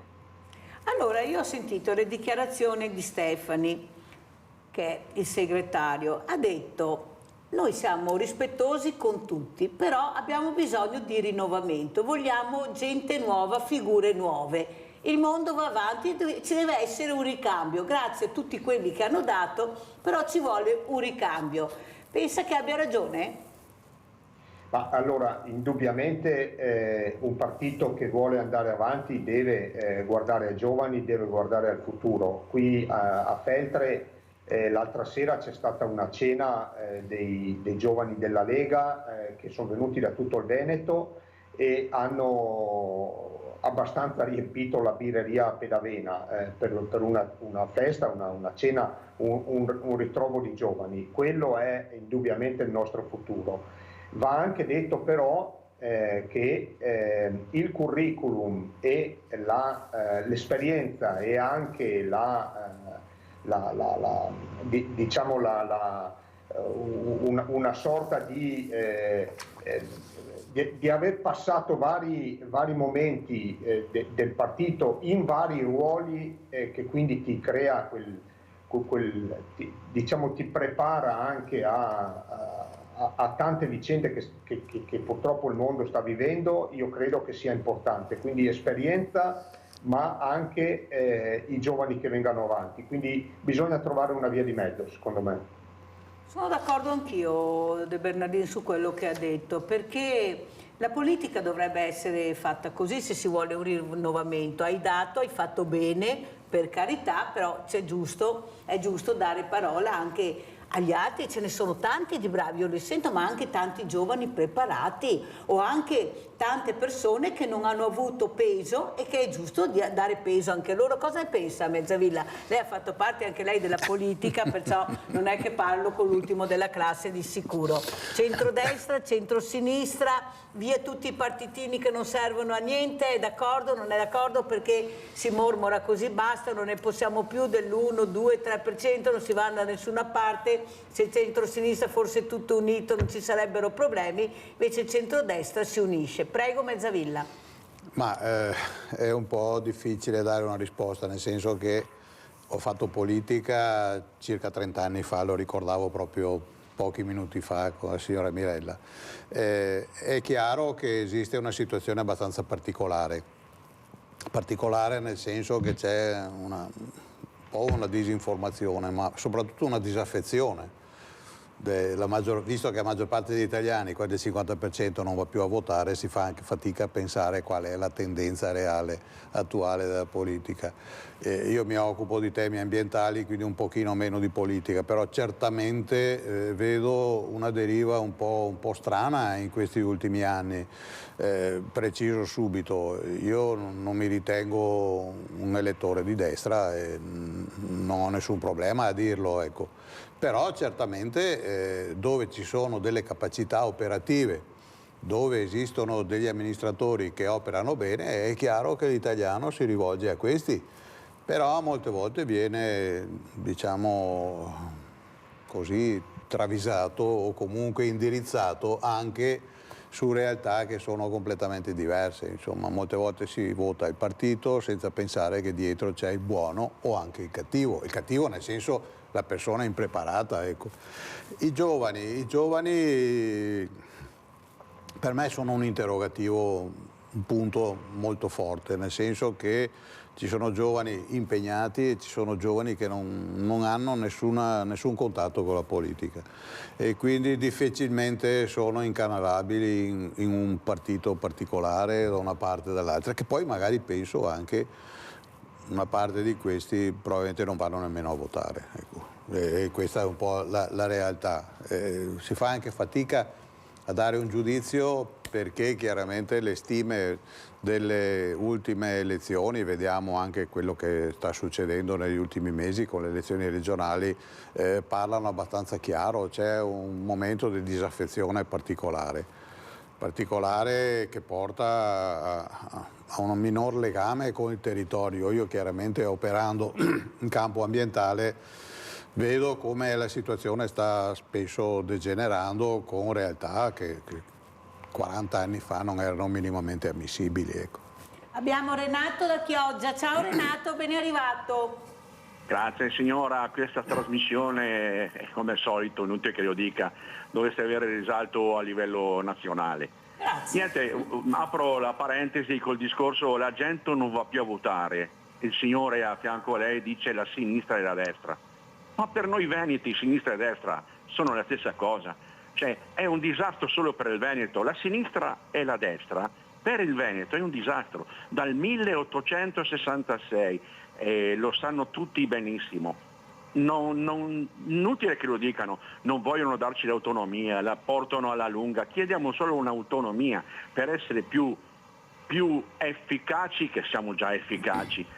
Guardi, la Sardegna, 1300 abitanti, 700.000 non vanno a votare, l'altra si divide a metà, per 3.000 voti vince uno, che è democrazia questa secondo lei? Per 3.000 voti 2.500, in Umbria altri 1.300.000, 200.000, sembra chissà cosa che vada a votare, metà non va a votare, l'altro vince, sì vabbè c'è stata una piccola differenza, ma per il Veneto se non danno le autonomie alle regioni efficaci che le chiedono, non è che vogliamo chissà cosa, è autonomia che ci aspetta. E poi chiudo dicendo, visto che è inquadrato anche il signore Salvini non sta più bene in Veneto, Salvini poteva darci l'autonomia quando era al 27 al 28% e Salvini non lo vogliamo più.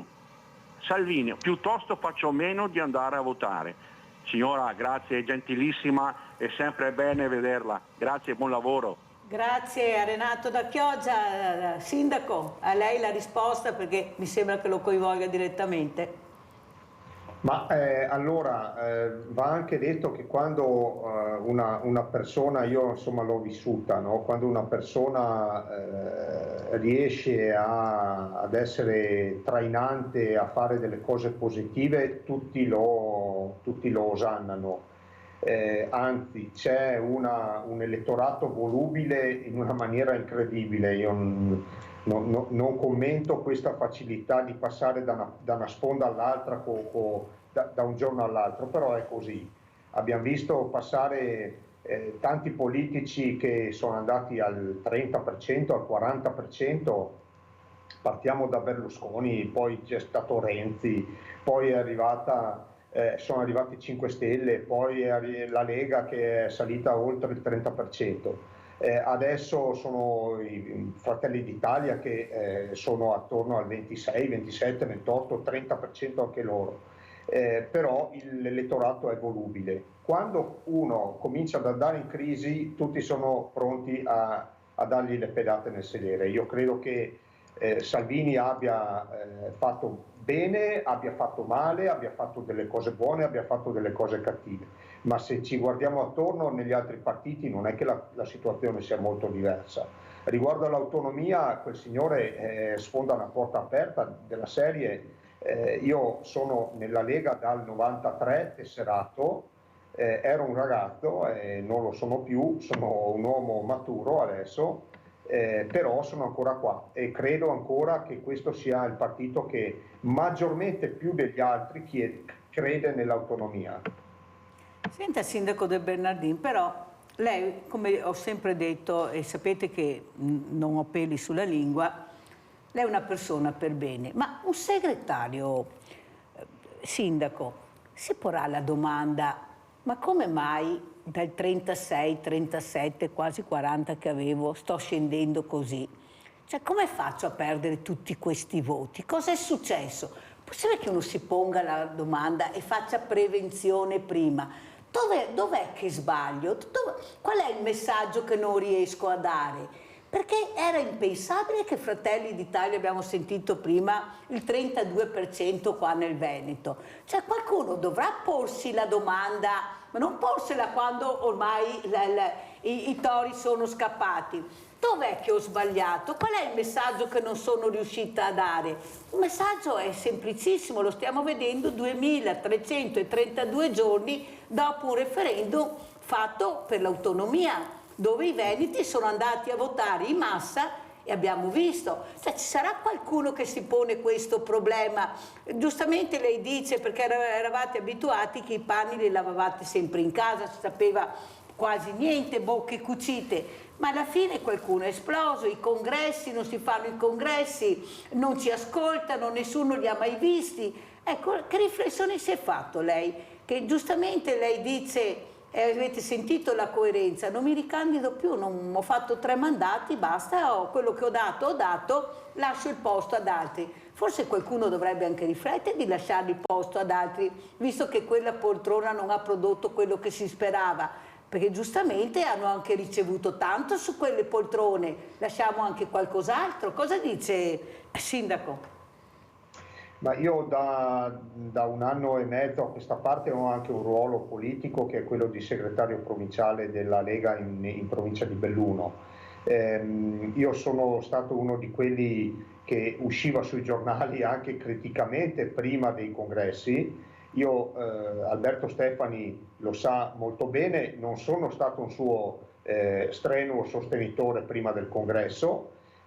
Io ho vinto un congresso a Belluno anche per pochi voti, ma comunque democraticamente l'ho vinto e ritengo che tutti debbano confluire su di me nel dare apporto e portare avanti la Lega provinciale. È quello che io sto provando a fare con Alberto Stefani, perché gli riconosco, lui a differenza mia ha preso molti voti in più del suo avversario e per me è diventato il segretario regionale, con tutte magari le differenze che possiamo avere di vedute, però in questo momento io credo che la Lega debba e possa fare ancora squadra. È indubbio che il momento non è facile, perché la scelta di Matteo Salvini di qualche anno fa di andare anche a Sud Italia come partito nazionale piaceva anche a me. C'è stato un momento che ritenevo fosse l'idea giusta, però mancava Fratelli d'Italia, o perlomeno non era così forte come adesso.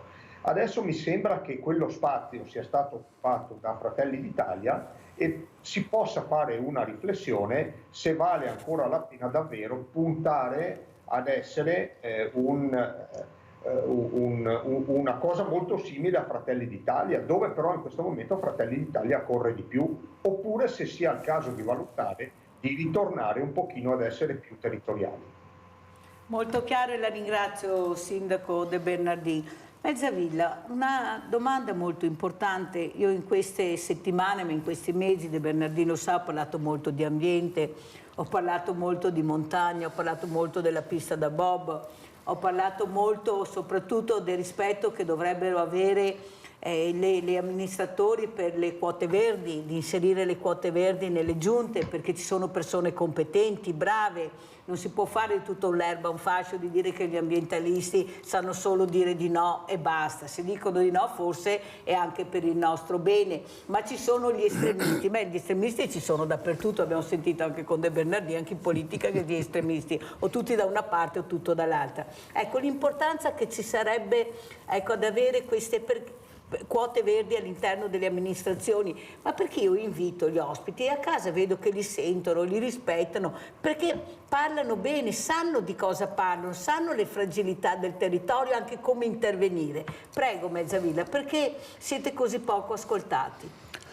Ma un po' perché quando noi parliamo di ambiente c'è sempre il politico, spesso mette sempre le mani avanti, quindi confonde l'ambiente e quindi la salvaguardia dell'ambiente o la gestione dell'ambiente con un ambientalismo un po' sfegatato, se possiamo usare questo termine, anche se un po' eccessivo. Il problema di base è che, soprattutto in montagna, visto che il sindaco ci ha portato a queste considerazioni, in montagna si assiste a una trasformazione fortissima. Da una parte la difficoltà dei giovani di montagna e di chi abita in montagna, penso al bellunese perché siamo qua vicino, ma è una realtà abbastanza comune, che sono sempre meno stimolati a vivere in queste zone e quindi tendono a spostarsi verso la pianura o perlomeno il fondovalle, dove ci sono i nuclei abitati maggiori. Dall'altra parte il problema di base qual è? È che è difficile governare una situazione come quella attuale con forti cambiamenti ambientali, soprattutto in montagna, che si riscontrano con i problemi climatici, da 0 neve a 2 metri, da poca pioggia a un'aridità estrema. Quindi siamo in balia di situazioni completamente estreme che rendono difficile anche governare il territorio. Da una parte i fiumi, dall'altra parte il problema è, ripeto, neve. Molte piste da sci sotto una certa quota non hanno più una neve naturale, sono costretti a usare la neve artificiale e questo determina il prelievo di acqua o da bacini oppure dai torrenti che si impoveriscono sempre di più.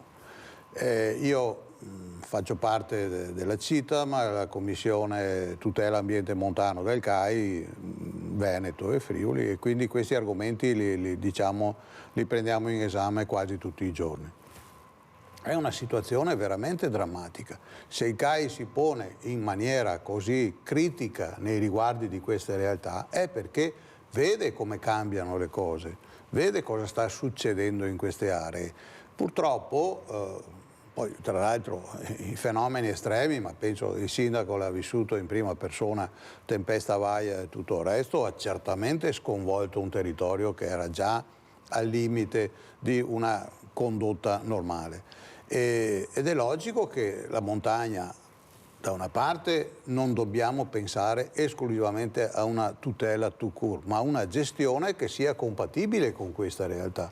La gestione vuol dire creare un pochino quelle che sono le realtà che abbiamo in altre aree montane delle Alpi, quindi un controllo migliore della viabilità soprattutto, un controllo dei flussi turistici, un controllo che non ci sia un incremento estremo come vediamo attualmente delle piste da sci che stanno invadendo completamente il territorio. E poi c'è una cosa che lascia perplessi, io frequento la montagna da 30-40 anni, è una fruizione anomala della montagna e quindi questo crea problemi molto grossi, perché ci troviamo con dei flussi che sono variabili non solo nel corso dei mesi, ma soprattutto nei fine settimana, quando la montagna bellunese e altre parti vengono invase da migliaia e migliaia di persone non adatte a frequentare queste aree, non preparate, incompetenti, che mettono spesso in difficoltà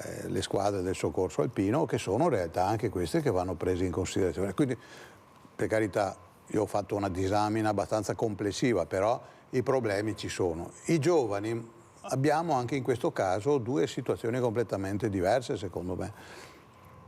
Da chi si impegna e cerca di modificare a chi invece esula da queste tematiche e cerca solamente il proprio tornaconto, anche capendo che la situazione è questa, però dobbiamo senz'altro entrare in maniera più pregnante all'interno di queste tematiche. Allora andiamo a vedere, prima di commentare le parole di Mezzavilla, sci e nevicata in paese, così ci rilassiamo un pochino. Andiamo a vedere.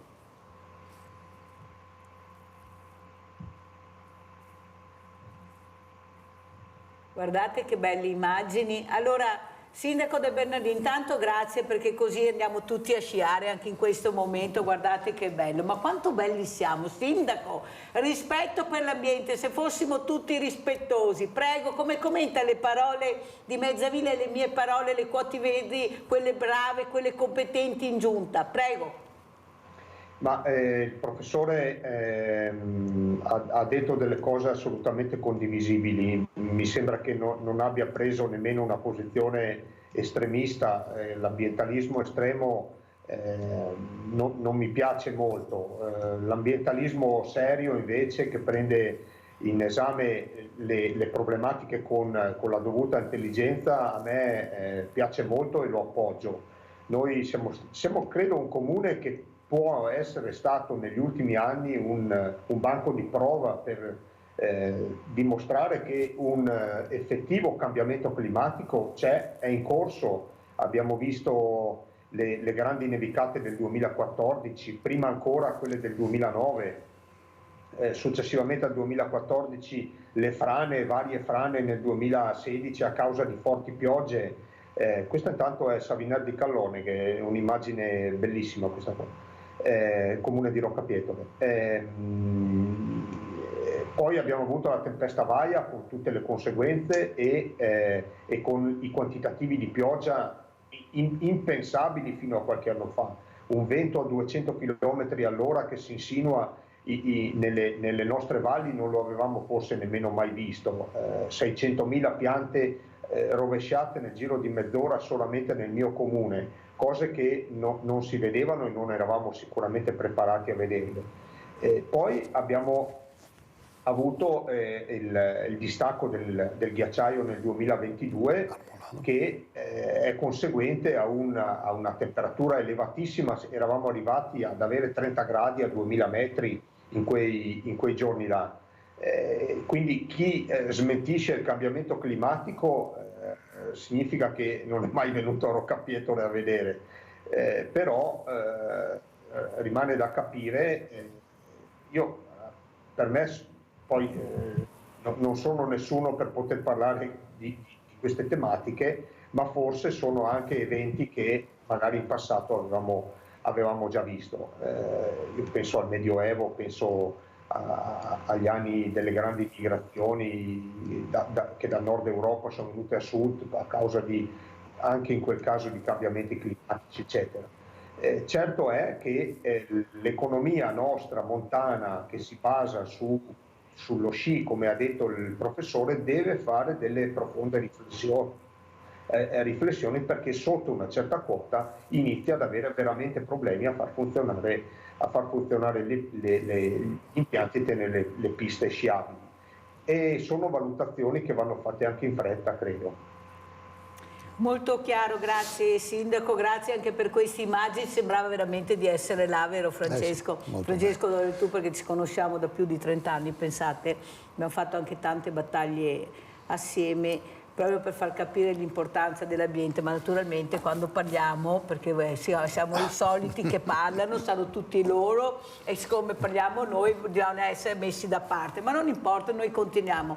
Allora Sindaco, anche l'ultima... Un'altra domanda è: cosa ne pensa della pista da bob? Abbiamo sentito Corona, che qualcuno ha detto mai poi mai avrei immaginato che Corona dicesse una cosa del genere. Ecco, la sua riflessione su questa pista da bob.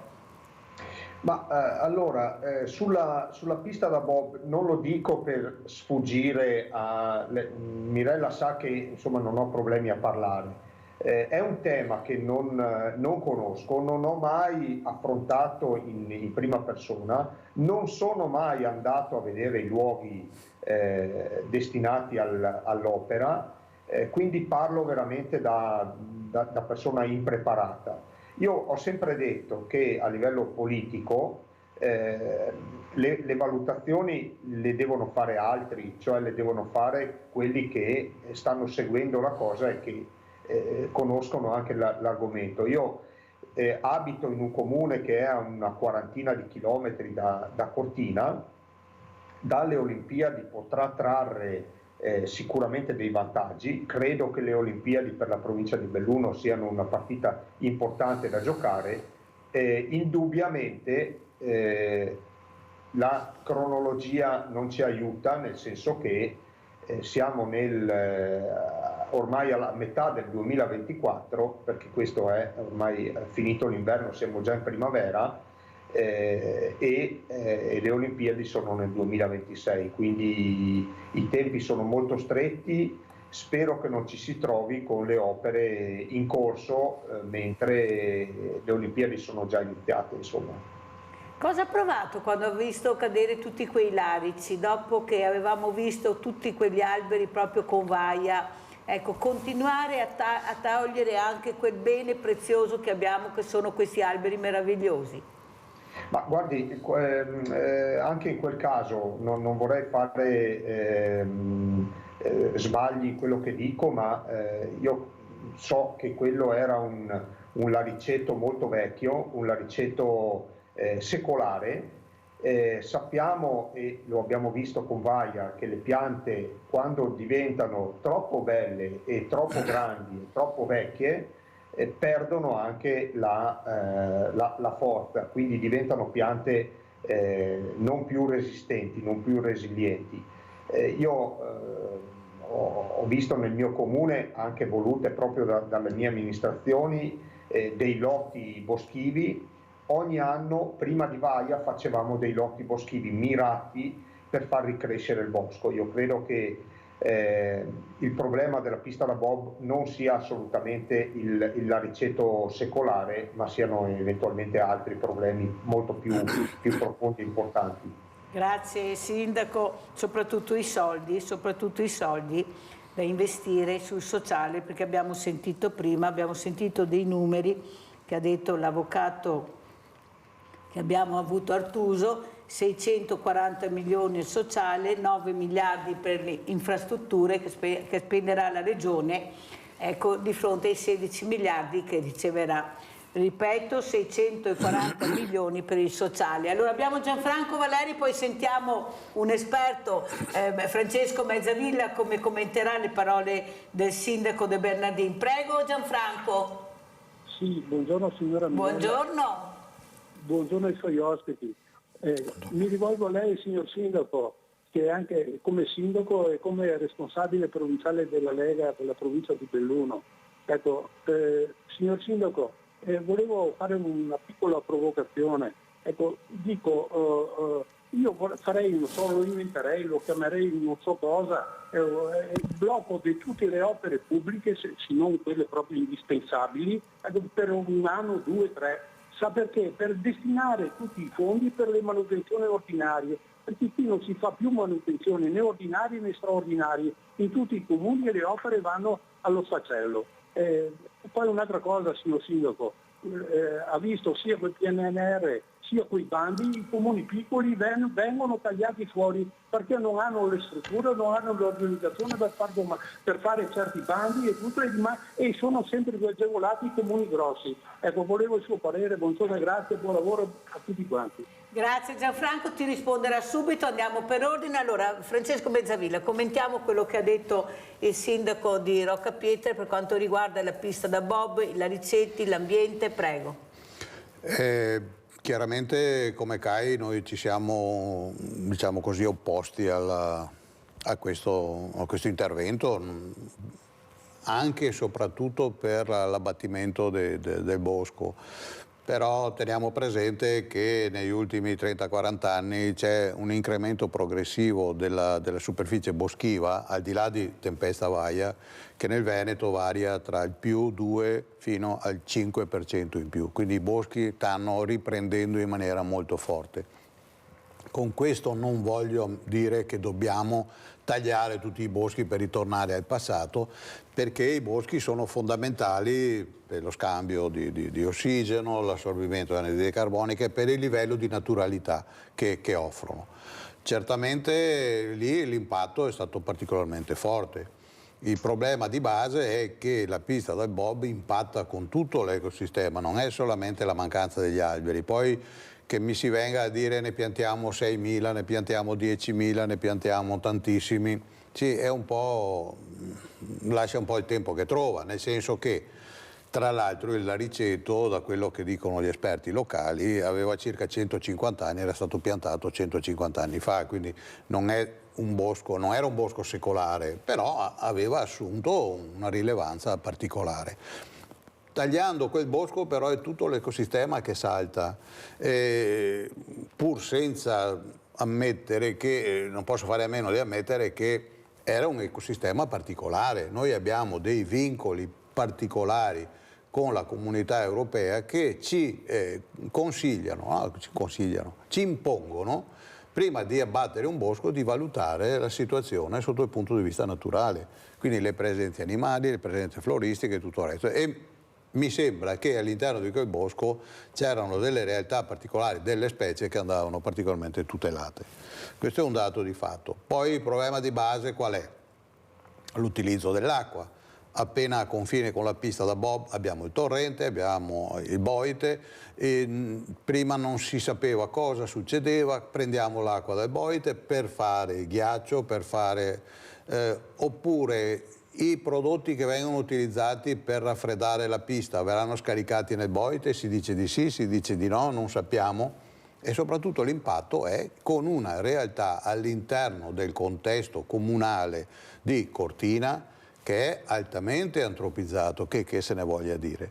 Le piste da sci stanno invadendo tutte le alte quote con problemi molto grossi. Io mi occupo, ahimè, di fauna, ahimè, per fortuna mia, insomma, perché mi porta spesso in montagna, in alta montagna, di fauna, soprattutto uccelli e mammiferi che vengono completamente a impattarsi contro questa realtà. Ritornando, se permette, signor Sindaco, alla sua realtà, devo anche ammettere che dopo tempesta Vaia, sebbene io non lo conoscessi, mi sembra che il suo comune è stato uno di quelli che ha operato in maniera più consona, più adeguata. Io, pur a distanza, perché chiaramente non sono bellunese, l'avrete sentito anche dal mio accento, però certamente il comune di Livinallongo è stato quello più critico e quello che ha operato in maniera, secondo me, più consona al mantenimento di determinate realtà ambientali. Voi avete subito un grosso danno con Vaia, questo è un dato di fatto, però avete gestito, a mio avviso, la situazione in maniera particolarmente oculata, e questo va a merito chiaramente vostro e della vostra comunità. Spero tanto che il comune di Livinallongo, comunque assieme ad altri comuni del Bellunese che operano in maniera eccellente, possano continuare in una realtà che è legata sia al mantenimento degli ecosistemi naturali, ma anche a uno sviluppo giusto delle realtà naturali, un turismo che sia adeguato e confacente alle realtà naturali. Io non lo so, ma mi sa tanto che il sindaco di Rocca Pietore ti inviterà, vero sindaco, lo inviterà a conoscere bene questo sindaco, visto i complimenti che ha ricevuto, ma soprattutto la coerenza del pensiero, che è quello che è il fondamento di tutta la politica. Se tutti fossero coerenti con un pensiero, con un giusto pensiero, non saremmo presi così male a dibattere il sì o il no, ma visto le persone competenti che dovrebbero parlare e dire questo si può fare e questo non si può fare. Allora abbiamo Leone da Trebasele, che poi il sindaco risponde anche a Gianfranco che abbiamo sentito prima, Gianfranco Valeri da Cessalto. Vai Leone! Ciao Lena, grazie, saluto i tuoi occhi. Allora io sto perdendo tutta la speranza per salvare questo pianeta. Senti questo. Allora, la Columbia University di New York è andata in un negozio, ha preso una bottiglia di acqua da 1 litro, da un negozio normale a New York, e l'ha esaminata quest'acqua. Allora, le particelle microscopiche di plastica ne ha trovate 240.000.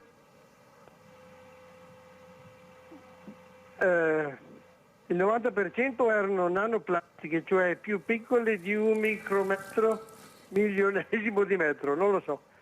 Allora, come salviamo questo pianeta se in una bottiglia da 1 litro c'è tutta la plastica? Come la mettiamo? Vabbè, dopo. Un'altra cosa, questo bostric che c'è nei boschi in Veneto, si può fare qualcosa? Bostric, non so come si dica. Bostrico. Vabbè, dopo ti rispondiamo, vai. Ecco, grazie Mirella, ciao. Grazie Leone, allora rispondiamo sindaco al nostro Gianfranco da Cessalto. Beh, Gianfranco ha toccato 2 temi importanti che conosco abbastanza bene. Uno è la questione del PNRR e dei piccoli comuni, ed ha perfettamente ragione, nel senso che io ho partecipato come comune, abbiamo partecipato come comune solo ad un progetto PNRR che era obbligatorio per noi, che era quello sul bando borghi. Erano 20 milioni destinati ad un solo borgo per la regione Veneto. Ogni regione aveva un borgo individuato come destinatario di questi 20 milioni, erano tanti. Noi abbiamo il borgo di Sottoguda, uno dei borghi più belli d'Italia, era obbligatorio partecipare. Non sono mai stato così felice di aver perso un bando, perché le scadenze e le metodologie del PNRR per un piccolo comune sono praticamente impossibili. Quindi Gianfranco ha perfettamente ragione. Sulle opere di manutenzione ambientale, toccate anche dal professore, al quale ricordo che io sono sindaco di Rocca Pietore e non di Livinallongo, anche se Livinallongo è il comune vicino e col sindaco siete vicini, siamo grandi amici, sì. Abbiamo avuto più o meno le stesse problematiche, però io credo che sulla manutenzione ambientale, e purtroppo forse è arrivata dopo l'evento, come spesso accade in Italia, però siamo stati molto bravi, e io credo che se un qualsiasi visitatore vuole venire a Rocca Pietore a vedere le opere, le numerosissime opere, i numerosissimi cantieri fatti da Povaia, io credo che prenda coscienza di quello che sto dicendo. Ma il merito non è solo, anzi, i comuni in questa parte hanno avuto davvero un ruolo minore. È la regione che si è presa in carico con i soggetti attuatori regionali, quindi i servizi forestali, Veneto Acque, Veneto Strade e tutta una serie di soggetti attuatori anche minori che hanno aiutato questi comuni, laddove quello che non ha fatto il PNRR. Quindi sulla manutenzione ambientale e sul ripristino ambientale post-evento io credo che siamo stati un esempio nazionale. Il professore, termino col dire che prima ha parlato dell'affluenza nelle valli dolomitiche. Io sono confinante, siamo confinanti con il comune di Canazei, che è uno dei più antropizzati turisticamente delle Dolomiti. Hanno una presenza turistica che è incredibilmente più alta di Rocca Pietore, e io sono quasi contento parlo nel 2024, magari la vedevo diversamente 30 anni fa, che Roccapietore sia rimasta indietro rispetto a Canazei, perché Roccapietore è ancora un territorio che può vendersi in maniera ambientale, a differenza di quello che non può più fare il vicino comune di Canazei. Quindi anche su questo sono abbastanza in linea con quanto ha detto il professore. Grazie Sindaco. Allora, invece adesso nanoplastiche, rispondiamo a Leone, il Bostrico, come commentiamo? Ha toccato due temi che sono particolarmente attuali, poi ce ne sarebbero a diecine di questo tipo. Chiaramente il problema di base, le nanoplastiche le troviamo oramai nei ghiacciai e quindi di conseguenza quando si sciolgono e portano giù, noi beviamo l'acqua con le nanoplastiche, le abbiamo tutti all'interno del nostro corpo. Acqua pura, acqua. Purtroppo è una realtà ma anche molto difficile da sconfiggere, però certamente dovremmo ripensare completamente quello che è il ciclo della plastica, dalla raccolta. Per carità, noi siamo bravi perché facciamo una differenziata piuttosto spinta, questo è un dato di fatto. Abbiamo vinto anche con alcuni comuni a plastic free proprio l'altro giorno. Questo senz'altro ci dà un grande merito, però se noi facciamo una breve escursione in riva al mare d'inverno quando non viene fatta la pulizia, le spiagge, insomma, che cosa hanno le spiagge? Legname che viene giù con i fiumi e plastica e un po' di barattoli di varia natura. Quindi in questo senso dovremmo fare uno sforzo ulteriore per ridurre la presenza della plastica, soprattutto in mare, perché poi tra l'altro è da lì che i grossi contenitori vengono frantumati dalle onde, vengono ridotti in particelle sempre più piccole, vengono mangiate dai pesci, noi mangiamo i pesci con le nanoplastiche e avanti è un ciclo continuo, questo è un dato di fatto. Chiaramente se vogliamo dobbiamo porre una barriera a questa continuità, a questo ciclo. Per quanto riguarda il Bostrico invece è una situazione abbastanza ricorrente, ecco, non dobbiamo pensare che non ci sia mai stato. Certamente i boschi di montagna, diciamo così, intaccati da tempesta vaia e indeboliti nelle loro difese, sono più facilmente aggredite da questo insetto che sta facendo veramente una strage enorme di alberi. Di conseguenza si sta attivando una certa attività di controllo, però non è difficile perché ci sono dei versanti dove il bostrico ha colpito, dove vediamo gli alberi secchi in piedi ed è difficile andarli a tagliare normalmente, essendo ricorrenze cicliche, più o meno passano alcuni anni e poi si dovrebbe ridurre. Questa è una realtà che colpisce soprattutto i boschi di montagna, perché è lì che abbiamo le peccete, le conifere, che sono gli alberi, soprattutto l'abete rosso. Noi abbiamo invaso le nostre montagne nell'ultimo secolo quasi esclusivamente con abete rosso, che sarebbe il nostro albero di Natale, tanto che non è un pino ma è un abete, scusate se lo ripeto spesso, ma insomma... Spieghiamo anche la differenza però. Il pino è quello che abbiamo soprattutto lungo le spiagge, lungo le pinete costiere, ha un certo portamento.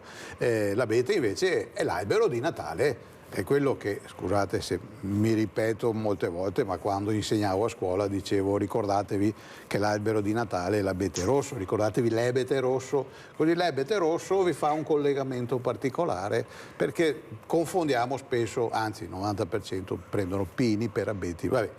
L'abete è vero, si dice i vende pini, usiamo difatti io mi permettevo sempre quando insegnavo di redarguire i miei alunni, ma poi insomma ogni tanto mi ricordano quando li ritrovo. È una specie, è una monocultura e quindi di conseguenza le monoculture vengono facilmente aggredite dai parassiti. Non abbiamo le difese. Le difese, per dire, rispetto a altri parassiti che hanno attaccato questi boschi erano ad esempio le formiche. Le formiche in molte aree sono state, non dico debellate o quasi, perché sono facilmente aggredite dall'inquinamento e tutto il resto, e quindi salta quella catena, diciamo così, quella rete particolare che determina come le formiche che dovrebbero mangiare gli antagonisti, che sono gli insetti, milioni di formiche, mangiano milioni di insetti e controllano la diffusione del bosco. Equilibrio della natura. Equilibrio della natura, che esiste in maniera molto più sofisticata, molto ridotta, ecco, soprattutto, e quindi la natura sta avendo dei scompensi particolari. Allora, io ho avuto proprio l'altro giorno l'agronomo Renzo Trevisin, che Mezzavilla conoscerà, il quale ha detto non solo questo, ma anche le capitozzature, sentite che bene l'ho detto, mi è venuta proprio bene, le capitozzature che fanno anche nei comuni sono sbagliate, sono fatte da non persone qualificate e fanno molto male a questi alberi, che poi c'è questo bostrico che li assale e fa un danno enorme. Non sono per le capitozzature così tragiche, così estreme, ma bisognerebbe lasciare respirare l'albero in un'altra maniera.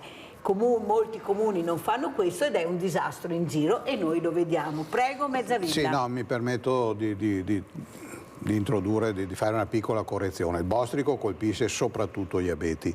Gli abeti non vengono capitozzati. Vengono capitozzati gli alberi che abbiamo qui in pianura, quindi soprattutto il platano. I nostri viali sono quasi tutti di platano, qualche volta il tiglio dove è stato inserito, qualche volta il frassino, ma poca roba. Quegli alberi lì sì subiscono forti impatti, perché dove c'è la capitozzatura, dove è fatta in maniera estrema, noi vediamo dei viali che erano alberati, dopo l'intervento sono dei spauracchi, dei mostri, e chiaramente vanno in deficit di risorse, diciamo così, di difese. Non hanno più difese perché non hanno le foglie, non hanno più nessuno sistema e quindi vengono facilmente aggrediti dai parassiti e dagli infestanti che chiaramente fanno i loro danni. E perciò un danno ancora, perché devi poi investire ancora. Certo, e poi bisogna intervenire per tagliarli. Cadono i rami, non vanno bene. Non vanno certamente. E non va investito così il denaro pubblico. Ecco, a quei sindaci che forse devono un po' informarsi, per questo dico che molte volte le quote verdi sarebbero importanti nelle amministrazioni e nelle giunte, perché si farebbero meno sbagli, visto che poi viene impiegato il nostro denaro, che come diceva anche Gianfranco Valeri, abbiamo delle strade, dei marciapiedi e delle cose, alle volte ci diciamo ma dove siamo? Allora andiamo a vedere, visto che avevamo parlato di persone che si comportano male, questo escursionista col maltempo. Andiamo a vedere e a sentire questo servizio.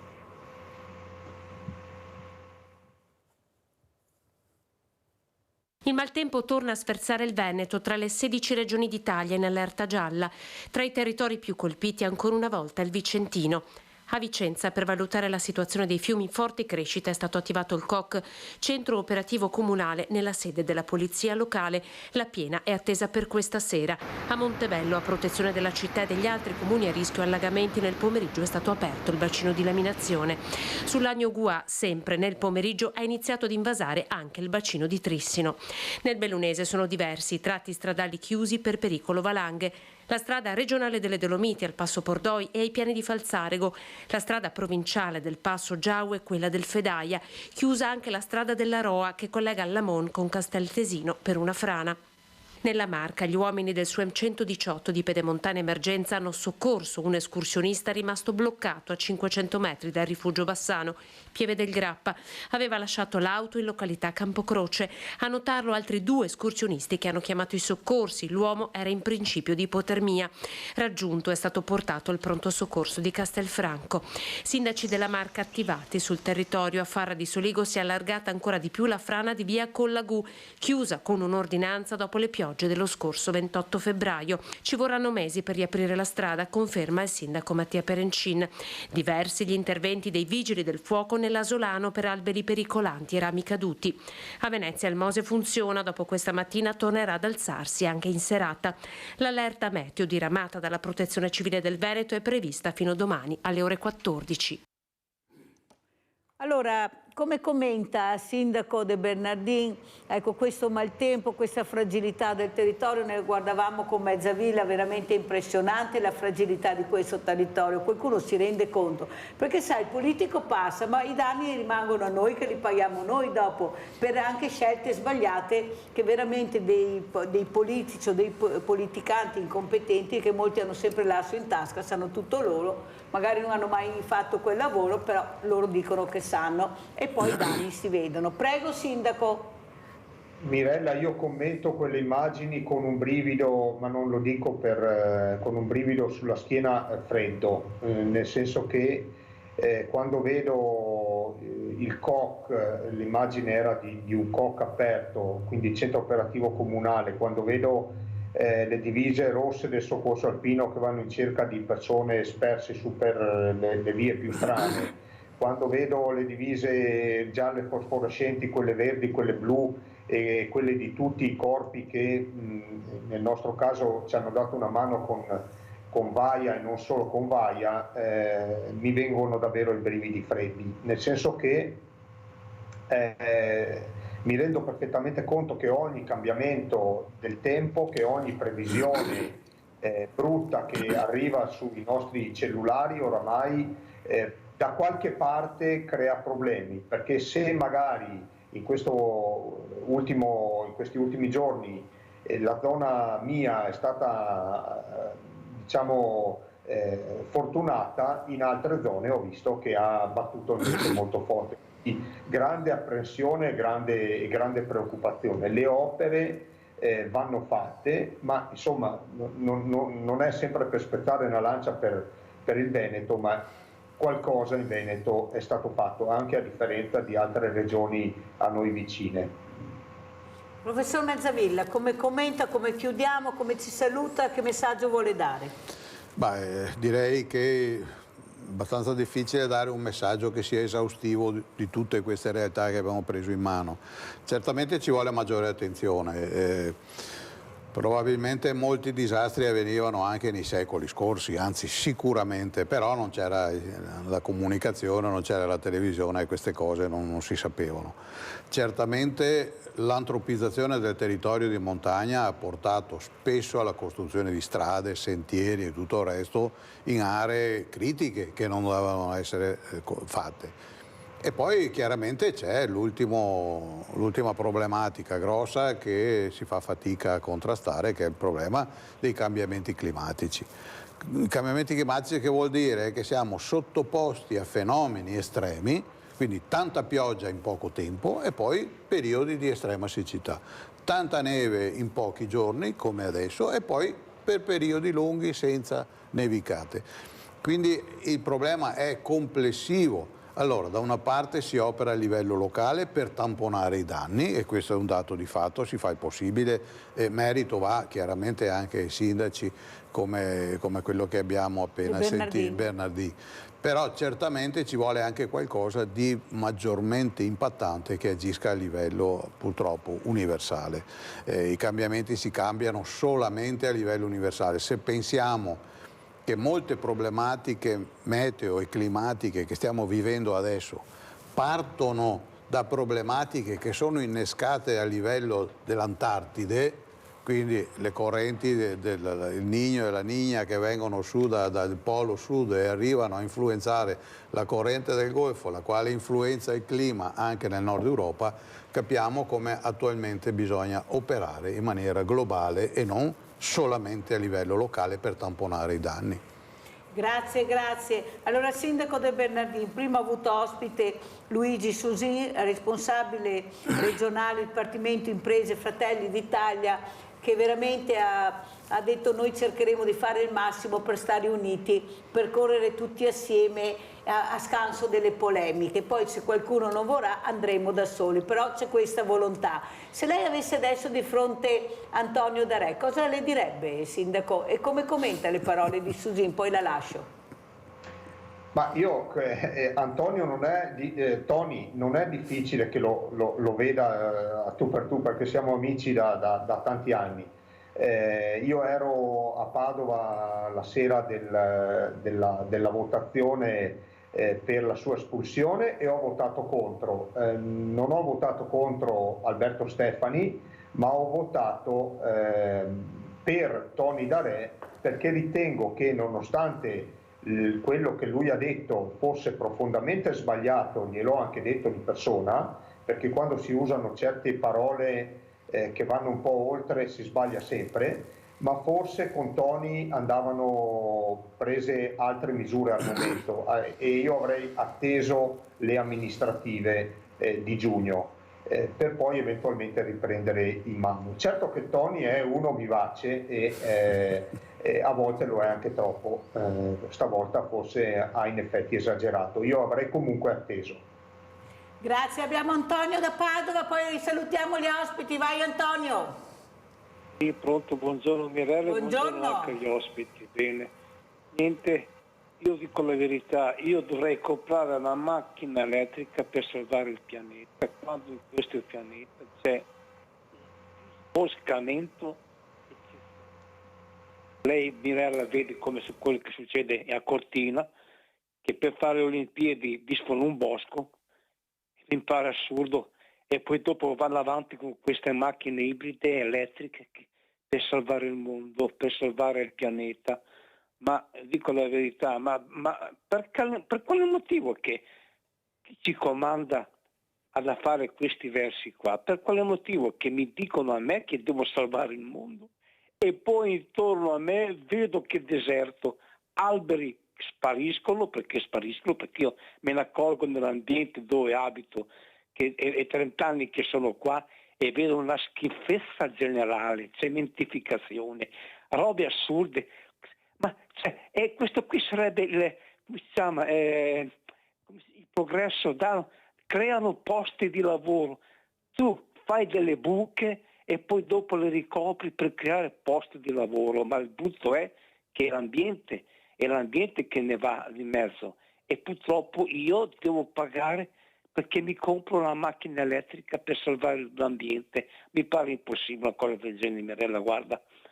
Io non vedo l'ora di scappare da questo paese. Buongiorno e grazie.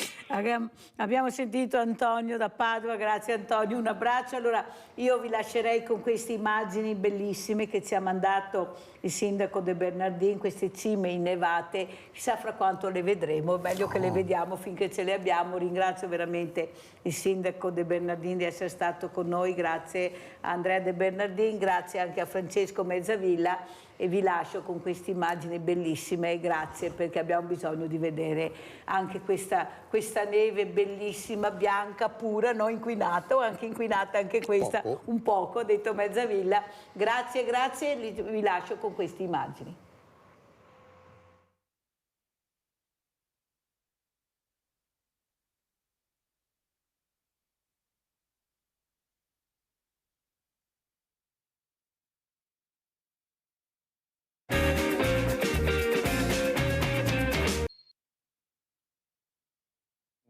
Ho messo... Allora stiamo parlando con chi? Con Ricky Bizzarro, naturalmente. Il bello della diretta è anche questo, sennò che diretta è? Questa è la vera diretta. Allora saluto tantissimo Ricky Bizzarro, leader di Radio Fiera, scrittore e organizzatore di eventi, e grazie anche a Martina Bertelli, che ho legata da Valdobbiadene, vicepresidente della provincia di Treviso, assessore all'istruzione e alle politiche sociali di Valdobbiadene. Anche lei una giovane, adesso abbiamo giovani, un po' meno giovani perché bisogna dirlo, ma insomma sempre giovani, perché veramente noi non tramonteremo mai. Però sono stato giovane. È la verità, siamo giovani, sì, siamo giovani, che saluto. Allora partirei proprio da Martina Bertelli, vicepresidente della provincia, ma soprattutto all'assessore all'istruzione e alle politiche sociali. Allora, io quello che mi domando, assessore, è un mio pallino che ho, ma è possibile che questi 4 bulletti riescano a tenere in ostaggio sindaci, forze dell'ordine, cittadini, i vecchi che non ha più coraggio di andare al portafoglio, scoarsi ai 5 perché ha paura che capita di questa cosa? Eppure per me non è cambiato molto da quelle che erano le bande di una volta. Poi ne voglio parlare con Ricky che sa di cosa parlo, specialmente noi di Fiera. Però ci sono questi social che ingrandiscono, che sembrano che sono tantissimi, ma alla fine non sono così tanti come ci sembra. È che non c'è la forza di fermarli. Qualcuno dovrà pur dire basta, perché le politiche sociali servono anche questo. Che politiche metterete in campo? Prego, assessore. Beh, intanto buongiorno, grazie per l'invito Mirella e un saluto anche all'ospite. E beh, Mirella, qui c'è un lavoro di rete da fare tra diverse istituzioni, a partire dalla famiglia, dall'amministrazione, dalla scuola, quindi secondo me è un lavoro di rete. Certo è che quando queste bande, come anche tu le hai chiamate, entrano in azione è già un po' troppo tardi, si dovrebbe lavorare di prevenzione, ecco. Quindi partire prima, da quando sono piccoli, lì bisogna trovare una strategia per marginare un attimo l'emergenza, il problema, quindi è già un po' troppo tardi. Però, Assessore, la mia domanda è questa, ma se questo ragazzo una famiglia non ce l'ha, perché noi stiamo parlando di famiglie allargate, a me non me ne frega quanto allargata è la mia famiglia, l'importante è che i genitori ci siano, è questo il problema. Ma io non posso sentire i ragazzi, sa che io parlo molto con loro e ho anche questa fortuna, non so il perché, ma sta fortuna, che mi dicono: ma qua è un papà, qua è mamma, non capisco neanche perché siamo fradei.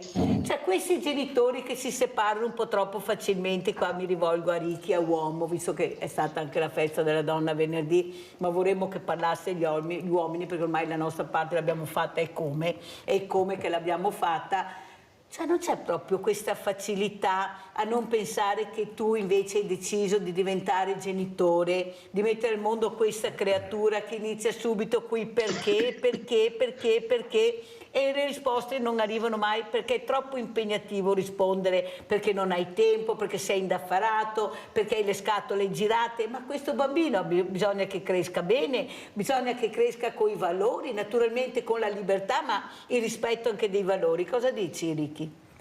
Oddio, è un tema complesso questo, molto complesso, cioè non credo si possa risolvere in breve tempo, cioè ne stanno parlando sociologi, ne stanno parlando politici, ne stanno parlando insomma psicologi, gente che insomma ha studiato, ecco, diciamo questo. Io penso che il tempo in cui stiamo vivendo sia un tempo molto più compresso, molto più duro di quello in cui abbiamo vissuto noi o in quello in cui hanno vissuto anche i nostri padri, nonostante le guerre ti sto parlando, cioè tempi di guerra sono tempi durissimi, eccetera, però voglio dire, c'era quando io parlo di pressione, sto parlando di pressione del vivere quotidiano e anche dei modelli con cui ci confrontiamo e con cui si confrontano sempre le persone, no? E sto parlando di social in questo momento. Quindi io penso ci sia un'impreparazione da parte dei genitori, adesso, delle nuove generazioni, che non siano preparati come dire, ad affrontare non tanto i figli, ad affrontare il mondo in cui si muovono, quindi lavoro, quindi problemi di denaro, di soldi, di confrontarsi anche con la società in cui vivono, no?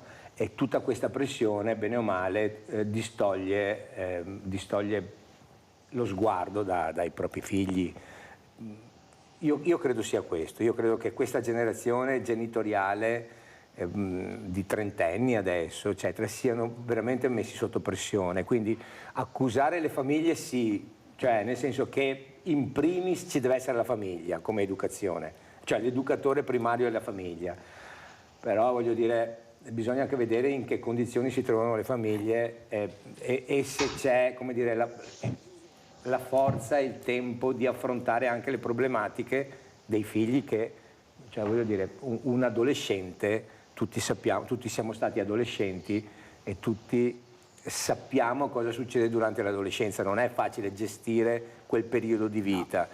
E se hai anche dei genitori che sono già messi sotto pressione per via di lavoro, per via di tantissime cose che questo tempo ti mette addosso, io penso che la cosa sia veramente complicata. Poi sai, ci dovrebbe essere, le istituzioni fanno il loro, secondo me dovrebbero fare un po' di più, come dire anche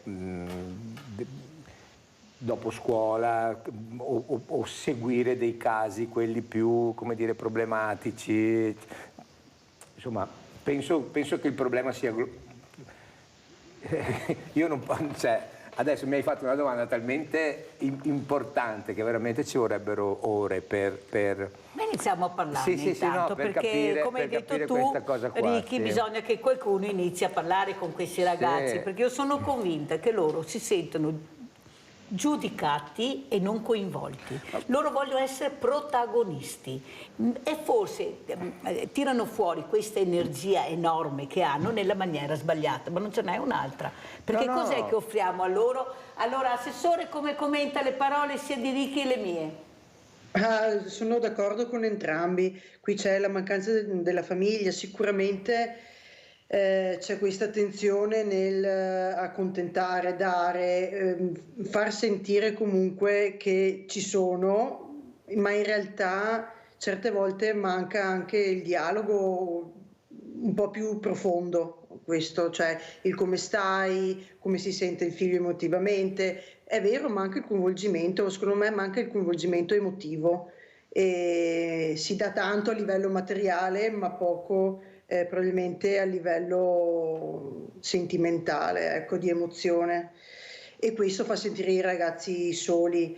La fase dell'adolescenza credo sia normale, come è stata descritta da voi fino adesso, cioè anch'io te lo dicevo anche in un'altra intervista precedente, Mirella, mi piace documentarmi, seguire psicologi, leggere libri su questo tema, e quindi insomma mi baso su quello che leggo.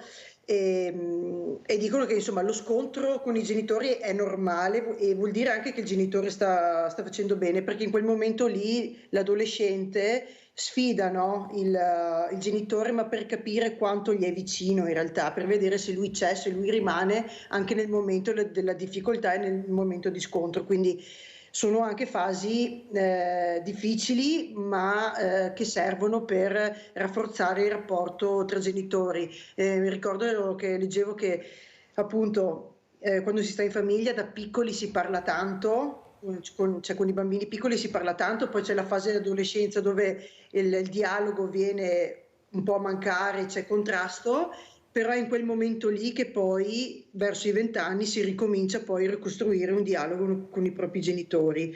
Quindi credo che il lavoro che debba fare la famiglia sia fondamentale, e non disperare e dire oddio sto facendo male se il figlio in un certo momento non comincia a non rispondere più o a fare il contrario di quello che speriamo noi, ma bisogna essere comunque presenti per loro, ecco. Bisogna essere presenti per loro non solo a livello materiale ma anche a livello emotivo.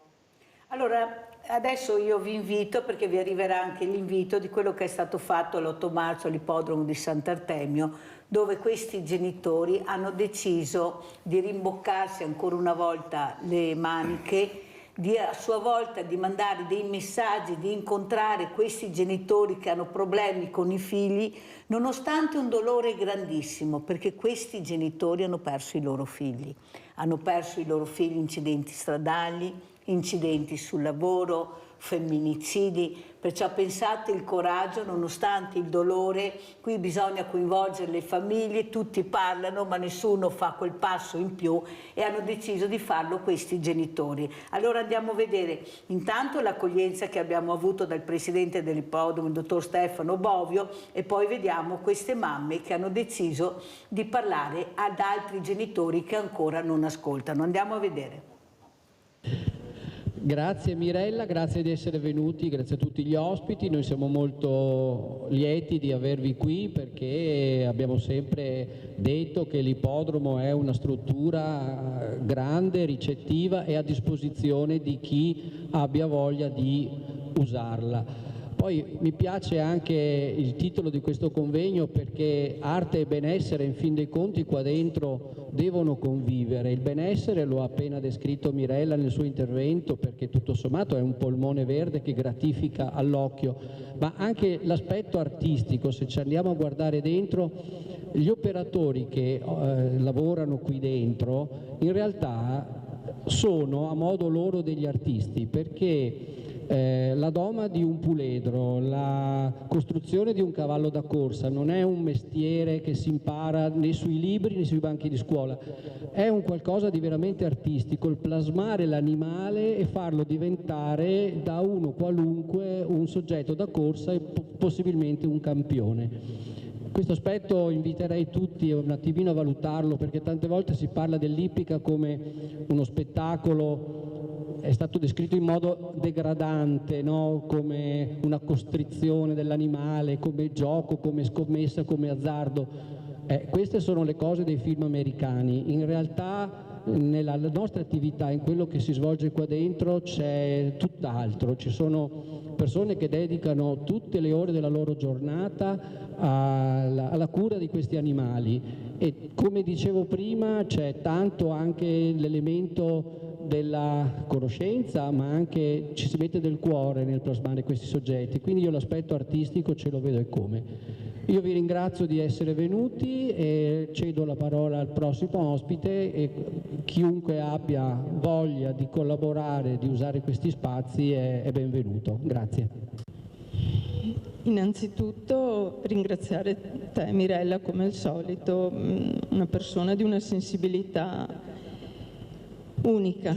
Noi siamo qui con l'associazione in memoria di Mattia Battistetti e per tutte le vittime sul lavoro, perché abbiamo accolto veramente a cuore aperto la proposta di Mirella di collaborare con le altre associazioni per portare avanti un progetto, un'unione, perché giustamente l'unione fa la forza.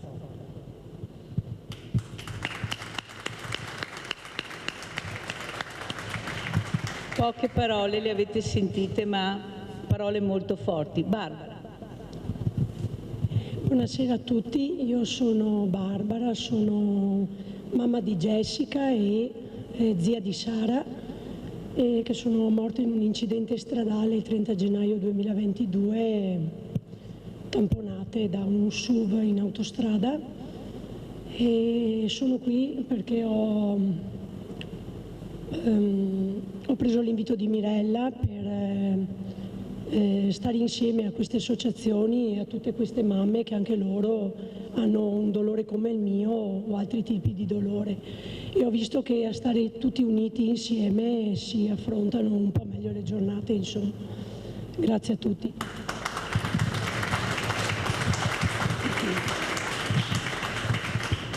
Buonasera, io sono la mamma di Davide Pavan, morto in un incidente l'8 maggio, la festa della mamma del 2022.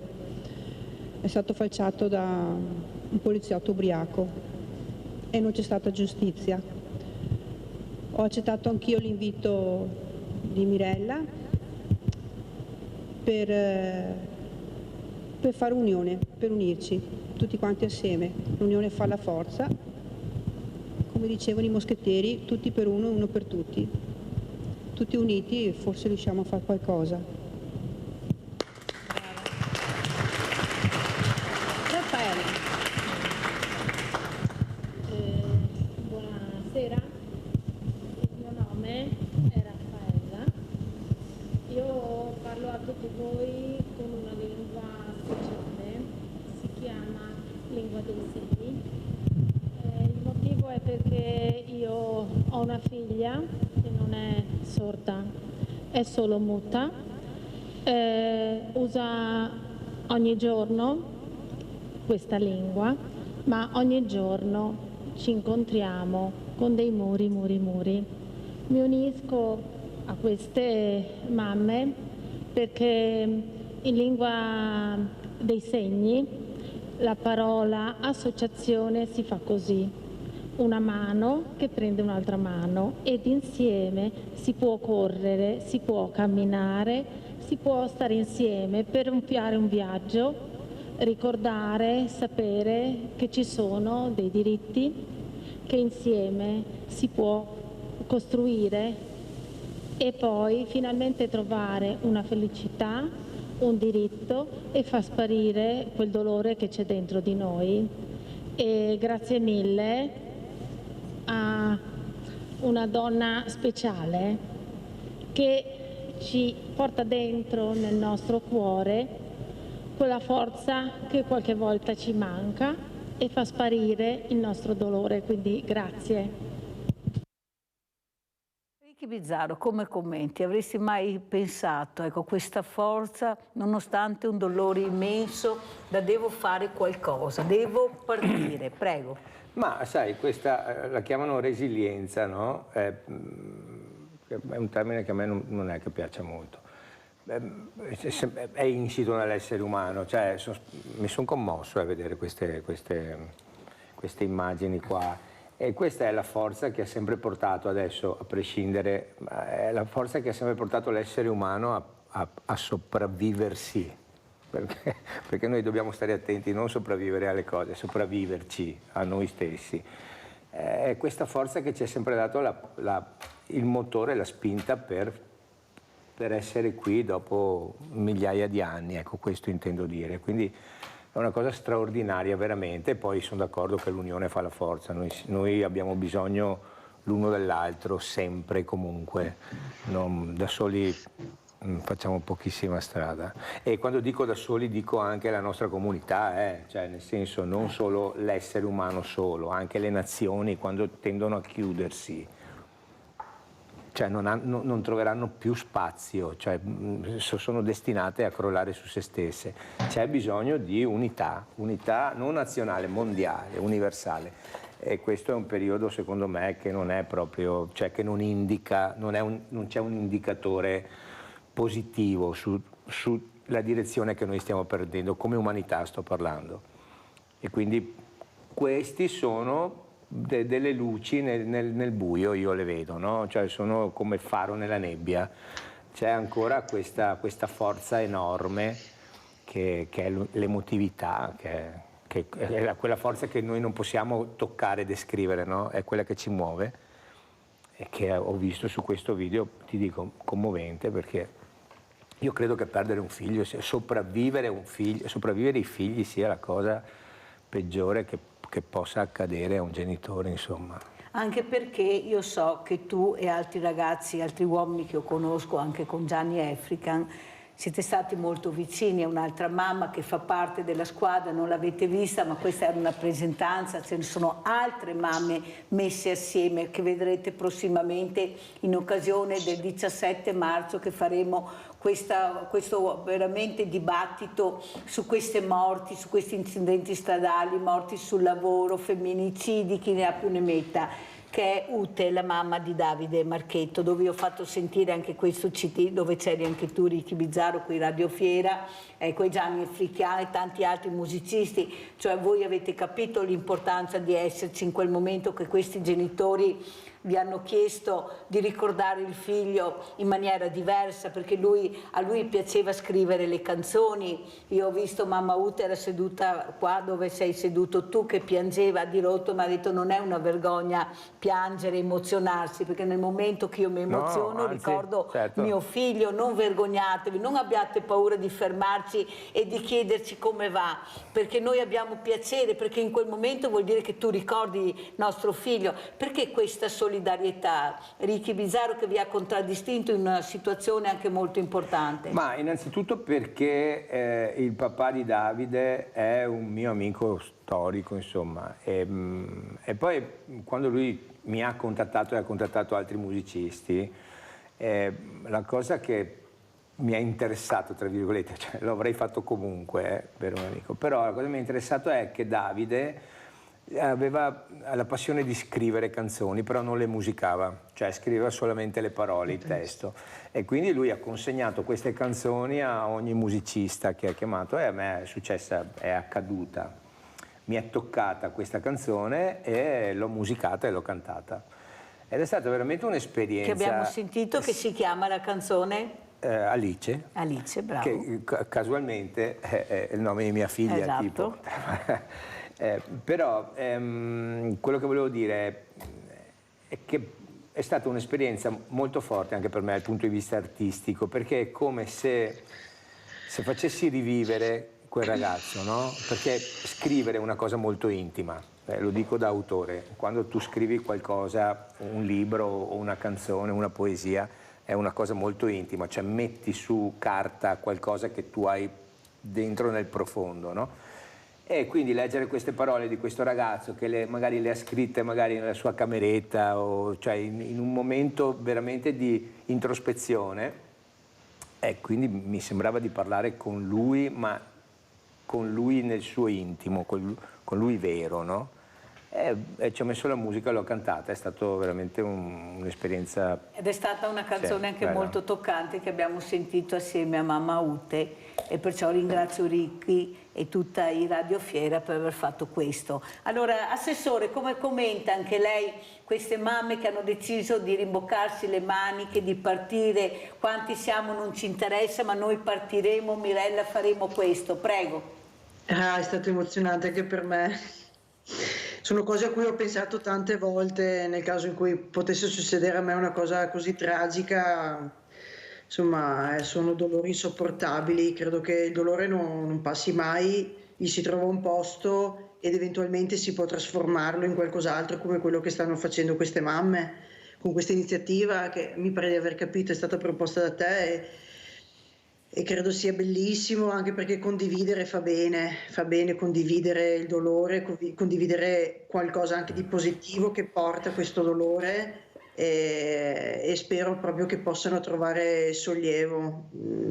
Io non aggiungo altro perché sono argomenti davvero delicati, quindi tanta commozione. Brave queste mamme, davvero coraggiose. Comunque la inviteremo, se è libera, domenica 17 marzo al Ripodo di Sant'Antremo alle 17, anche Ricky Bizzarro con i Radio Fiere e altri ragazzi, per far capire che queste mamme non sono sole.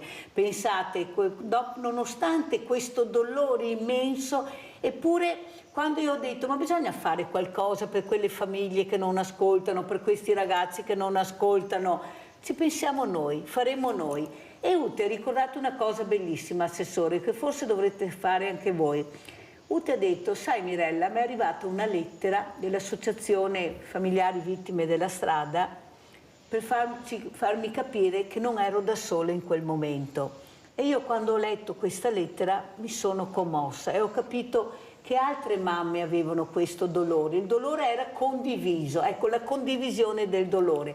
Forse queste mamme, l'idea che hanno avuto di scrivere una lettera a tutti quei genitori che hanno perso i loro figli, penso sia una cosa importantissima. Questi genitori che non riescono ancora a capire cos'è successo, non è che elabori il dolore dalla sera alla mattina, ecco, il lutto viene dopo ed è più tremendo di quel momento che porti al funerale, perché non sei ancora tu al funerale, è dopo che elabori il lutto, ed è là che dobbiamo stare assieme a questi genitori e a questi ragazzi, perché parliamo poi di fratelli che perdono la sorella, che perdono il fratello, gli amici, ecco, i giovani che vedete come piangono ai funerali. Non è vero che i ragazzi non si emozionano, è come si emozionano, però sanno anche loro quando si devono emozionare e quando si devono arrabbiare. Prego, Assessore.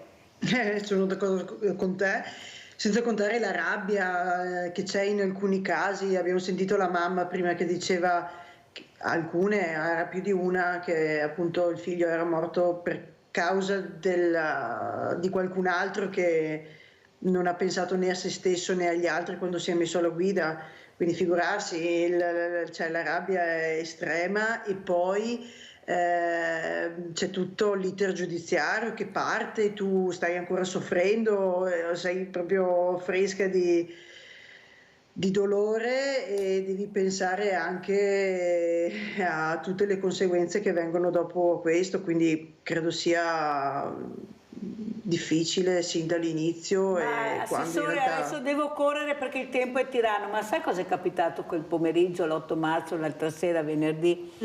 Che questa mamma ha incontrato questa mamma del poliziotto e nessuno sapeva che c'era, perché era là per caso, faceva tutta un'altra cosa, e quando si è vista davanti non si erano mai viste, mai conosciute, mai parlate. Ho visto la mamma di Davide che si è piegata su se stessa. Io in quel momento pensavo si sentisse male e invece era successo questo. Pensate il destino quanto crudele può essere. In un attimo metti in gioco tutta la tua storia. Ecco, queste due mamme che dovevano per forza prima o dopo incontrarsi, ed è stato in quel momento. Pensate la casualità, perché lei non era là per questo, faceva tutta un'altra cosa ed è successo questo. Però l'assessore prima ha detto una cosa molto interessante, anzi secondo me è fondamentale, è quella che bisogna trasformare il dolore. Lei ha usato questo termine e io sono da sempre convinto di questa cosa qua, quando tu hai un dolore così grande, così enorme, che è insormontabile, cioè non lo puoi superare, non lo puoi passare, cioè ti accompagnerà tutta la vita, l'unica cosa che tu puoi fare è trasformarlo, tentare di trasformarlo in qualcos'altro, in qualcosa che abbia una valenza curativa per gli altri e anche per te stesso alla fine, ma è il processo di trasformazione quello che conta, quindi chi possiede quel tipo di dolore deve lavorare su questo, dovrebbe lavorare su questo sono convinto. E allora io vi lascerei, vediamo se riusciamo a farlo, questa Villa Margherita inclusiva, perché tutto è partito da là, con questo concerto di Radio Fiera, vediamo se riusciamo anche a salutarci, quanto durerà, partiamo subito con questa Margherita inclusiva, il concerto di Radio Fiera. Sì. Perciò vi saluto, devo salutarvi, vi rinviterò, però era un messaggio importante che volevo dare questa mattina anche con un assessore che è anche mamma e anche con un ospite d'eccezione che è Ricky Bizzarro, che è cantautore ma veramente che è molto vicino al sociale.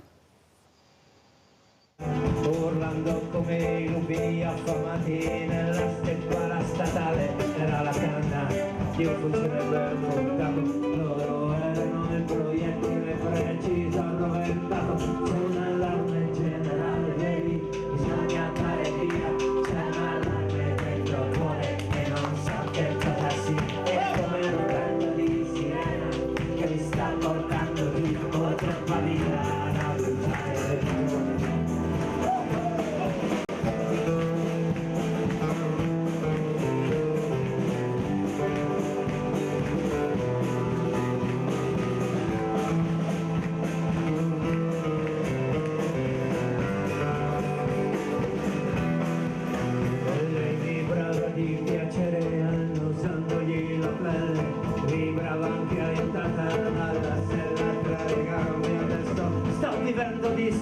Grazie a Dio sto respirando, nei chirurghi uno straccione al confronto del mio mondo.